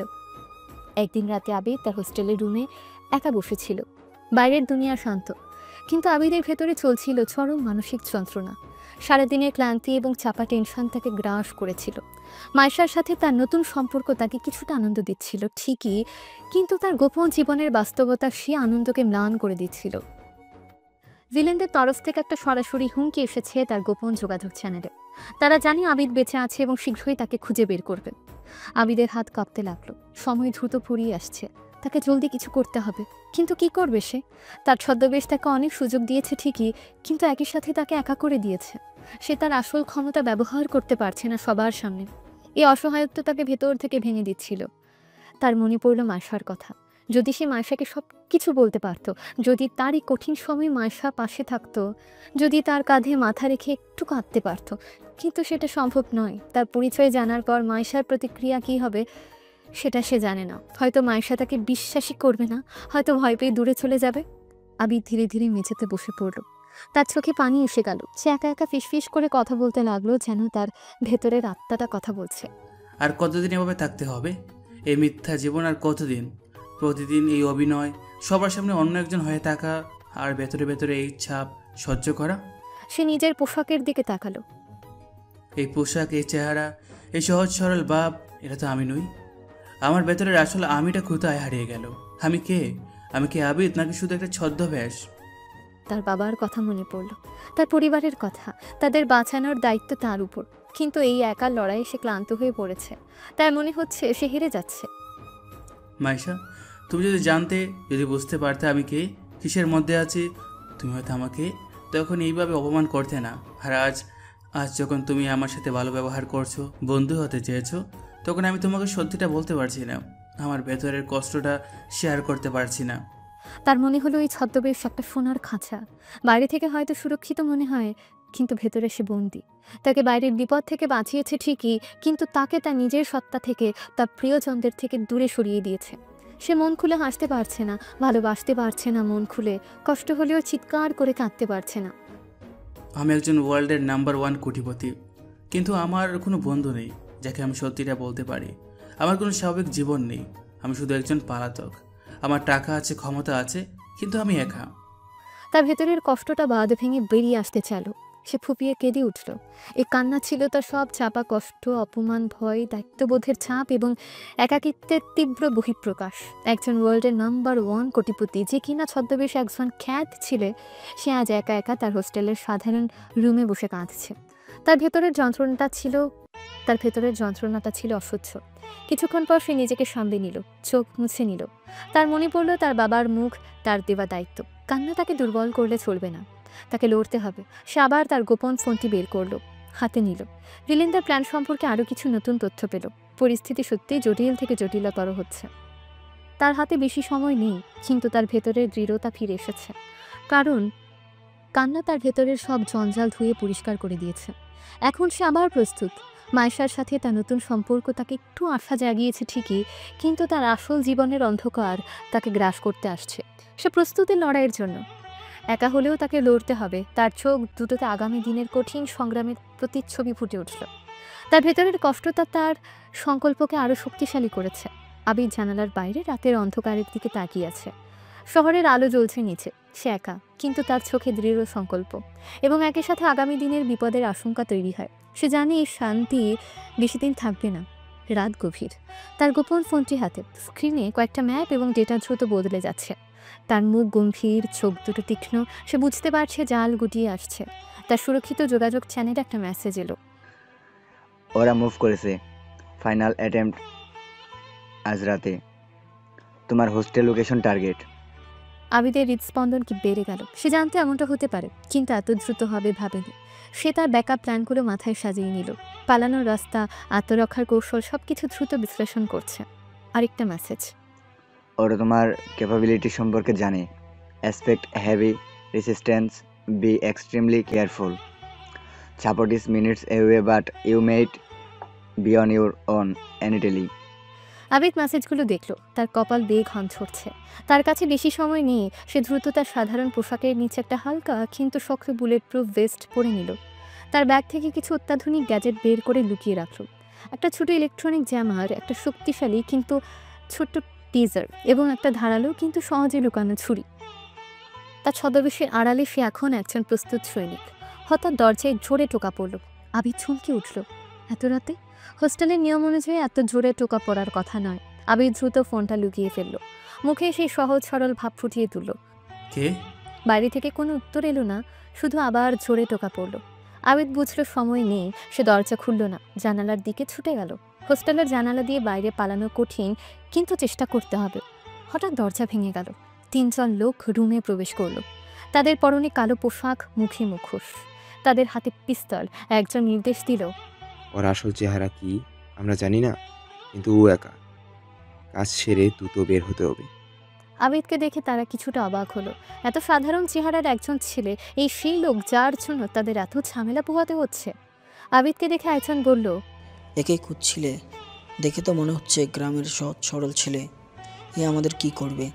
অন্যজন বলল, চেহারায় কি আসে যায়, ভেতরের মালটা আসল, ধর ওকে। আবিদকে ধরার জন্য তারা এগিয়ে এলো। আবিদ টেবিল উল্টে দিয়ে একটা আড়াল তৈরি করলো। তার মুখে এখন আর ভয় নেই, আছে তীব্র সংকল্প। তোমরা কারা? কি চাও? আবিদ চিৎকার করে জিজ্ঞেস করলো। তার কণ্ঠস্বর কাঁপছে, কিন্তু সেটা ভয়ের জন্য নয়, কৌশলের অংশ হিসেবে। একজন হেসে বলল, কি চাই? তোমার বাবাকে যা দিয়েছিস তার হিসাব চাই। আমাদের প্রাপ্য ফিরিয়ে দিতে হবে। আবিদ বুঝলো এরা তার বাবার ব্যবসার শত্রু, তারাই তাকে খুঁজে বের করেছে। আক্রমণ শুরু হলো। লোকগুলো প্রশিক্ষিত, কিন্তু আবিদও প্রস্তুত ছিল। সে টেবিলের আড়াল থেকে বেরিয়ে এসে দ্রুত সরে গেল। একজন লোক তাকে ধরার চেষ্টা করতে আবিদ তার হাতে থাকা ছোট্ট টেজারটি ব্যবহার করলো। লোকটা চিৎকার করে লুটিয়ে পড়ল। অন্য দুজন হকচকিয়ে গেল। এই খ্যাত ছেলেটা টেজার ব্যবহার করছে। ওকে আন্ডারস্টিমেট করিস না। একজন চিৎকার করে বলল। আবিদ ইলেকট্রনিক জ্যামারটি অন করলো। হোস্টেলের ভেতরের মোবাইল নেটওয়ার্ক এবং ওয়াইফাই জ্যাম হয়ে গেল। তাদের যোগাযোগ বিচ্ছিন্ন হয়ে গেল। একজন লোক আবিদের দিকে গুলি করলো। আবিদ দ্রুত মেঝেতে শুয়ে পড়ল। গুলি টেবিলের গায়ে লাগলো। আবিদ সুযোগ বুঝে লাফিয়ে উঠে জানালার দিকে ছুটল। লোকগুলো আবিদের পিছু ধাওয়া করলো। আবিদ জানালা ভেঙে বাইরে ঝাঁপ দিল। হোস্টেল দোতলা ছিল। মাটিতে পড়ে আবিদ ব্যথা পেলেও দ্রুত উঠে দাঁড়ালো। তার শরীরের বর্মটি তাকে রক্ষা করেছে। সে কলেজের অন্ধকার ক্যাম্পাসের দিকে ছুটতে শুরু করলো। লোকগুলোর উপর থেকে চিৎকার করছে। একজন বলল, পালিয়ে যাচ্ছে, ও ধর ওকে। তারা দ্রুত নিচে নেমে আবিদের পিছু নিল। ক্যাম্পাসে রাতের নীরবতা ভেঙে গেল দৌড়াদৌড়ি আর চিৎকার চেঁচামেচিতে। আবিদ ক্যাম্পাসের ভেতর দিয়ে ছুটছে। তার গতি সাধারণ লোকের চেয়ে অনেক বেশি। সে শুধু দৌড়াচ্ছে না, তার মস্তিষ্ক দ্রুত কাজ করছে। কোথায় লুকানো যায়, কোথায় গেলে সাহায্য পাওয়া যেতে পারে, কিন্তু সে সাহায্য চাইতে পারে না, কারণ তাহলে তার পরিচয় ফাঁস হয়ে যাবে। লোকগুলো তার খুব কাছে চলে এসেছে। আবিদ একটা ঝোপের আড়ালে লুকিয়ে পড়ল। তার শ্বাস প্রশ্বাস দ্রুত চলছে। লোকগুলো পাশ দিয়ে চলে গেল, তাকে দেখতে পেল না। এদিকে মায়েশা সেদিন রাতে কলেজের কাছাকাছি একটা ক্যাফেতে ছিল তার কয়েকজন বন্ধুর সাথে। তাদের আড্ডা শেষ হয়েছে। মায়েশা গাড়ি তুলছিল। তার গাড়ি যখন ক্যাম্পাসের পাশ দিয়ে যাচ্ছিল, তখন সে দেখলো ক্যাম্পাসের ভেতরে কিছু অস্বাভাবিক অ্যাক্টিভিটি হচ্ছে। দৌড়াদৌড়ি, চাপা চিৎকার। আর রাতের শান্ত ক্যাম্পাসে এমনটা হওয়ার কথা নয়। মায়েশা ড্রাইভারকে বলল, গাড়ি থামাও তো, ওখানে কি হচ্ছে? ড্রাইভার গাড়ি থামালো। মায়েশা জানালার কাঁচ নামিয়ে দিল। সে দেখলো কয়েকজন লোক কাকে যেন তাড়া করছে। অন্ধকারে স্পষ্ট বোঝা যাচ্ছে না, কিন্তু যাকে তাড়া করেছে তার পোশাক আবিদের মতো মনে হলো। মায়েশার বুক ধুকপুক করে উঠল। আবিদ বিপদে পড়েছে নাকি? তার মনে পড়ল আবিদের অপ্রত্যাশিত দক্ষতা, তার মানবিক দিক। তার প্রতি মায়েশার যে নতুন অনুভূতি তৈরি হয়েছে, সেটা তাকে অস্থির করে তুলল। সে দেরি করল না। মায়েশা চিৎকার করে বলল, ড্রাইভার আঙ্কেল, গাড়িটা কলেজের গেটের সামনে নিন। তার বন্ধুরা জিজ্ঞেস করলো, কি করছিস মাইশা? কে কাকে তারা করছে কে জানি, বিপদ হতে পারে। আমার মনে হচ্ছে আবিদ বিপদে পড়েছে, আমাকে যেতে হবে। মায়েশার গাড়ি কলেজের গেটের সামনে এলো। লোকগুলো তখন আবিদকে ক্যাম্পাসের ভেতরের একটা পুরনো ভবনের দিকে তাড়া করছে। আবিদ পুরো ভবনটিতে প্রবেশ করলো। এটা পরিত্যক্ত মতো, ভেতরে অন্ধকার আর স্যাঁতস্যাঁতে। লোকগুলো তার পিছু পিছু প্রবেশ করলো। পালিয়ে যাচ্ছে, ধর ওকে। কোথায় পালাবি? এবার আর বাঁচাতে পারবে না কেউ। আবিদ ভবনের ভেতরে অন্ধকারে দৌড়াচ্ছে। সে জায়গাটা চেনে না, কিন্তু বাঁচার জন্য প্রাণপণে চেষ্টা করছে। সে বুঝতে পারলো তার পালানোর সব পথ বন্ধ হয়ে আসছে। পেছন থেকে একজন লোক আবিদের শার্ট চেপে ধরল। আবিদ নিজেকে ছাড়ানোর চেষ্টা করলো। ধস্তাধস্তি শুরু হলো অন্ধকারে। বাইরে মায়েশা গাড়ি থেকে নেমে গেছে। সে বুঝতে পেরেছে ভেতরে কিছু একটা হচ্ছে। সে গেটের বাইরে দাঁড়িয়ে চিৎকার করে ডাকছে, আবিদ, আবিদ, তুমি ভেতরে আছো? তার বন্ধুরা তাকে টেনে গাড়িতে তোলার চেষ্টা করছে। চল মাইশা, এটা আমাদের ব্যাপার নয়, পুলিশকে ফোন করি, চল। মায়েশা শুনল না, তার সমস্ত মনোযোগ আবিদের দিকে। সে আবিদের জন্য চিন্তিত। ভেতরে ধস্তাধস্তির এক পর্যায়ে লোকটা আবিদের শার্ট ছিঁড়ে ফেলল। আবিদের সাধারণ শার্টের নিচে থাকা বুলেট প্রুফ ভেস্টের অংশবিশেষ দেখা গেল। অন্ধকারেও মায়েশা বাইরে থেকে হালকা আলোতে আবিদের পোশাকের নিচে কিছু একটা চকচকে করতে দেখতে পেল। এটা তার সাধারণ পোশাকের সাথে একদমই বেমানান। লোকটা আবিদকে জাপটে ধরেছে। আরেকজন এগিয়ে এসে আবিদের মুখে হাত চাপা দেওয়ার চেষ্টা করলো। আবিদ প্রাণপণে নিজেকে ছাড়ানোর চেষ্টা করছে। ধস্তাধস্তির সময় আবিদের প্যান্টের পকেট থেকে কিছু একটা ছিটকে বেরিয়ে গেল। অন্ধকার মেঝেতে সেটা পড়ে গেল। সেটা ছিল আবিদের গোপন ফোনটি। ফোনটা ফ্লিপ হয়ে খুলে গেল। স্ক্রিনের আলো জ্বলে উঠল ক্ষণিকের জন্য। স্ক্রিনে ভেসে উঠল আবিদের বাবার ছবি এবং কিছু জটিল ডেটা। মায়েশা কলেজের গেটের বাইরে দাঁড়িয়েছিল। পুরনো ভবনটার একটা ভাঙা জানালা দিয়ে ভেতর থেকে আসা ক্ষণিকের আলোতে সে মেঝেতে পড়ে থাকা ফোনটা দেখতে পেল এবং ফোনের স্ক্রিনে ফুটে ওঠা ছবি ও ডেটাগুলো তার চোখে পড়ল। সেই ছবি, সেই ফোন, এটা আবিদের কাছে কিভাবে? এই জিনিসগুলো তো... মায়েশার মাথায় সব কিছু ঘুরতে লাগলো। আবিদের অপ্রত্যাশিত দক্ষতা, তার মানবিক দিক, রাতের অন্ধকার এভাবে পালানো, তার পোশাকের নিচে অদ্ভুত কিছু, আর এখন এই ফোন, এসব কিছু মিলে আবিদের আসল পরিচয় সম্পর্কে একটা ভয়াবহ সত্য তার সামনে উন্মোচিত হতে শুরু করলো। এই খ্যাত ছেলেটা আসলে কে? ভেতরের লোকগুলো আবিদকে প্রায় কাবু করে ফেলেছে। একজন আবিদের উপর বসে তার হাত পা বাঁধার চেষ্টা করছে। আবিদ শেষবারের মতো নিজেকে ছাড়ানোর চেষ্টা করছে। বাইরে মায়েশা হতভম্ব হয়ে দাঁড়িয়ে আছে। তার চোখে মুখে চরম বিস্ময় এবং অবিশ্বাস। আবিদের আসল পরিচয় জানার খুব কাছাকাছি চলে এসেছে সে। আবিদের পরিস্থিতি আরও খারাপ হলো। লোকগুলো তাকে প্রায় ধরে ফেলেছে। আবিদের শেষ চেষ্টা ব্যর্থ হতে বসেছে। আবিদ পুরনো ভবনের সাথে সাথে মেঝেতে পড়ে আছে। দুজন লোক তাকে চেপে ধরেছে। একজন তার মুখে হাত চাপা দিয়েছে। আবিদের চোখ দুটো খোলা, সেখানে চরম অসহায়ত্ব এবং আসন্ন বিপদের ছাপ। তার পাশেই মেঝেতে পড়ে আছে তার গোপন ফোনটি, তার আসল জীবনের সব তথ্য নিয়ে। বাইরে মায়েশা দাঁড়িয়েছে, তার মুখ হা হয়ে গেছে বিস্ময়ে। ঠিক সেই মুহূর্তে গুলির বিকট শব্দ হলো। না, আবিদের উপর নয়, বাইরে থেকে এসেছে শব্দটা। লোকগুলো চমকে উঠল। আবিদ সুযোগ বুঝে জোরে ধাক্কা দিয়ে নিজেকে ছাড়িয়ে নিল। বাইরে থেকে কয়েকজন প্রশিক্ষিত লোক দ্রুত ভবনের ভেতর প্রবেশ করল। তারা আবিদের সিকিউরিটি টিমের সদস্য, যারা এতদিন গোপনে তার উপর নজর রাখছিল এবং ব্যাকআপ প্ল্যান অনুযায়ী কাছাকাছি অবস্থান করছিল। তারা কালো পোশাক পরা লোকগুলোর উপর ঝাঁপিয়ে পড়ল। বিদ্যুৎ গতিতে অ্যাকশন শুরু হয়ে গেল। বন্দুকের ফায়ারিং, হাতাহাতি, চিৎকার, চেঁচামেচি। আবিদ এই সুযোগে দ্রুত সেখান থেকে সরে গেল। সে জানি এখন নিরাপদ আশ্রয়ে যেতে হবে। বাইরে মায়েশা হতভম্ব হয়ে দাঁড়িয়েছিল।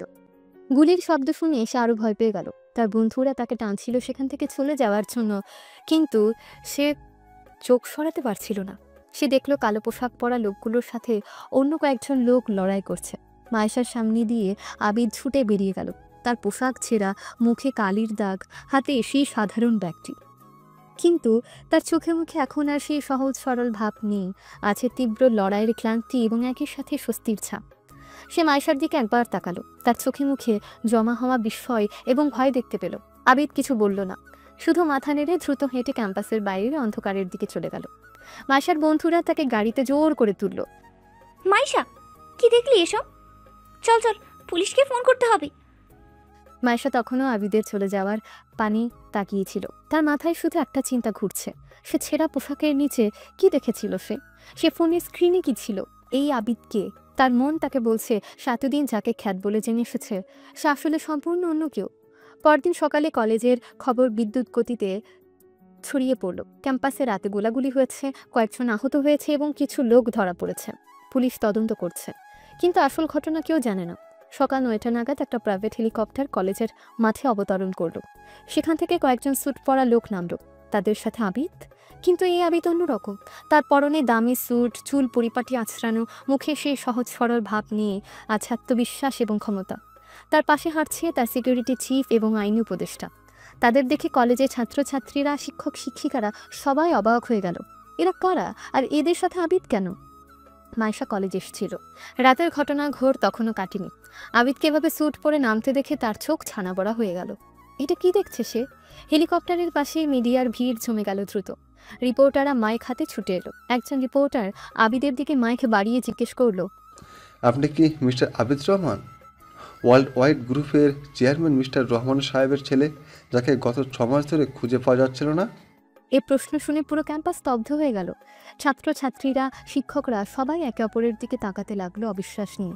আবিদ রহমান, ওয়ার্ল্ডের নাম্বার 1 ধনী ব্যক্তির ছেলে। এই আবিদ, সেই খ্যাত আবিদ।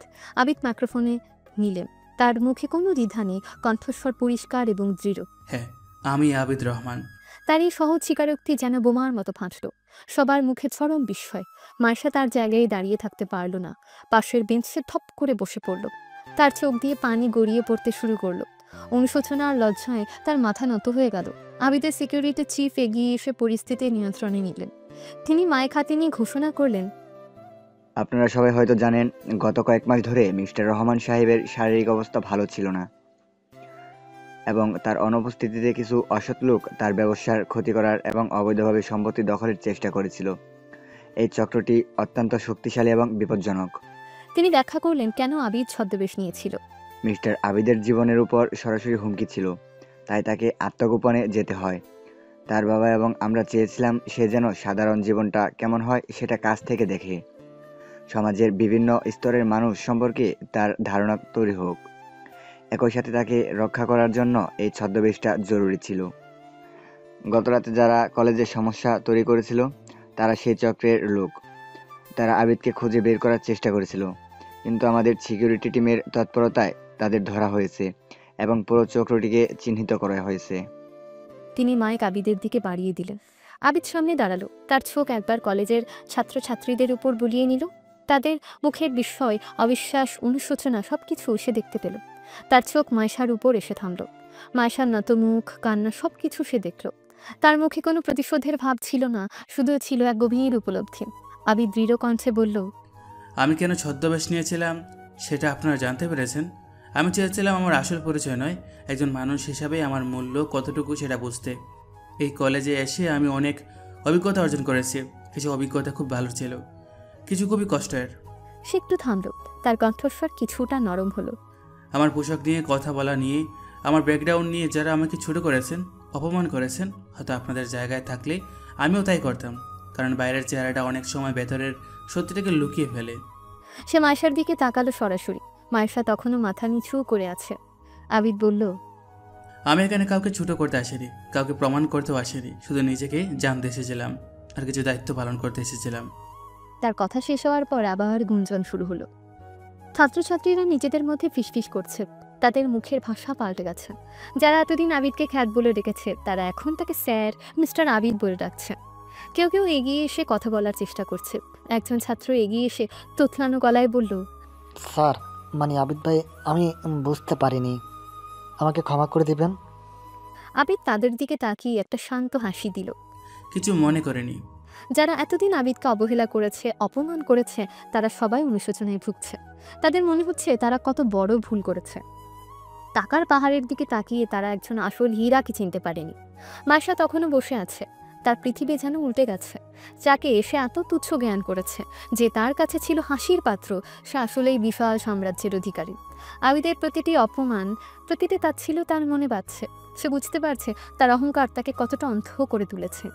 আবিদের ভালো গুণগুলো, তার জ্ঞান, তার মানবিকতা, সবকিছুকে সে তার বাইরের চেহারার কারণে অগ্রাহ্য করেছিল। আবিদের সিকিউরিটি টিম এসে ভিলেনদের সম্পর্কে কিছু তথ্য দিল। জামাল এবং তার চক্রের সবাইকে গ্রেফতার করা হয়েছে। তারা মিস্টার রহমান সাহেবের সুস্থ না হওয়ার সুযোগ নিয়ে কোম্পানি দখল করার চেষ্টা করেছিল। আবিদের ছদ্মবেশ এবং কৌশলী পদক্ষেপের কারণে তাদের প্ল্যান ব্যর্থ হয়েছে। আবিদের বাবা এখন সুস্থ আছেন। আবিদ তার বাবার কোম্পানি এবং সম্পত্তির পুরো দায়িত্ব বুঝে নেওয়ার জন্য প্রস্তুত। তার ছদ্মবেশের মিশন শেষ হয়েছে। এবার তার আসল জীবনে ফেরার পালা। কিন্তু কলেজের এই অভিজ্ঞতা তাকে বদলে দিয়েছে। বিকেলের দিকে কলেজ ক্যাম্পাস কিছুটা শান্ত হয়েছে। ছাত্রছাত্রীরা এখন উত্তেজিত, কিন্তু প্রথম ধাক্কাটা সামলে নিয়েছে। আবিদ তার সিকিউরিটি টিমের সাথে কথা বলছিল। তার আসল চেহারায় সে খুবই কনফিডেন্ট এবং ক্যাপেবল। হঠাৎ মাইশা আবিদের দিকে এগিয়ে এলো। তার মুখটা ফ্যাকাশে, চোখে ফোলা ফোলা ভাব। সে একা এসেছে। রিয়া আর নীলা হয়তো তার পাশে আসার সাহস পায়নি। আবিদ মাইশাকে আসতে দেখল। তার মুখে সেই শান্ত ভাব। মাইশা আবিদের সামনে এসে দাঁড়ালো। তার মাথা নত। সে কথা বলতে পারছে না, শুধু চোখের পানি পড়ছে। আবিদ ধীরে ধীরে বলল, মাইশা। মাইশা ফুপিয়ে উঠল। তার কণ্ঠস্বর কাঁপছে। আবিদ, আবিদ, আমি খুব দুঃখিত। আবিদ তাকে থামিয়ে দিল। আমি জানি। আমি যে কত অন্যায় করেছি তোমার সাথে, তোমাকে কত কষ্ট দিয়েছি। আমি জানি তুমি আমাকে কখনো ক্ষমা করবে না। আমার ক্ষমা চাওয়ার যোগ্যতাও নেই। তুমি ক্ষমা চাওয়ার কথা ভাবছো কেন? মায়েশা অবাক হয়ে মুখ তুলল।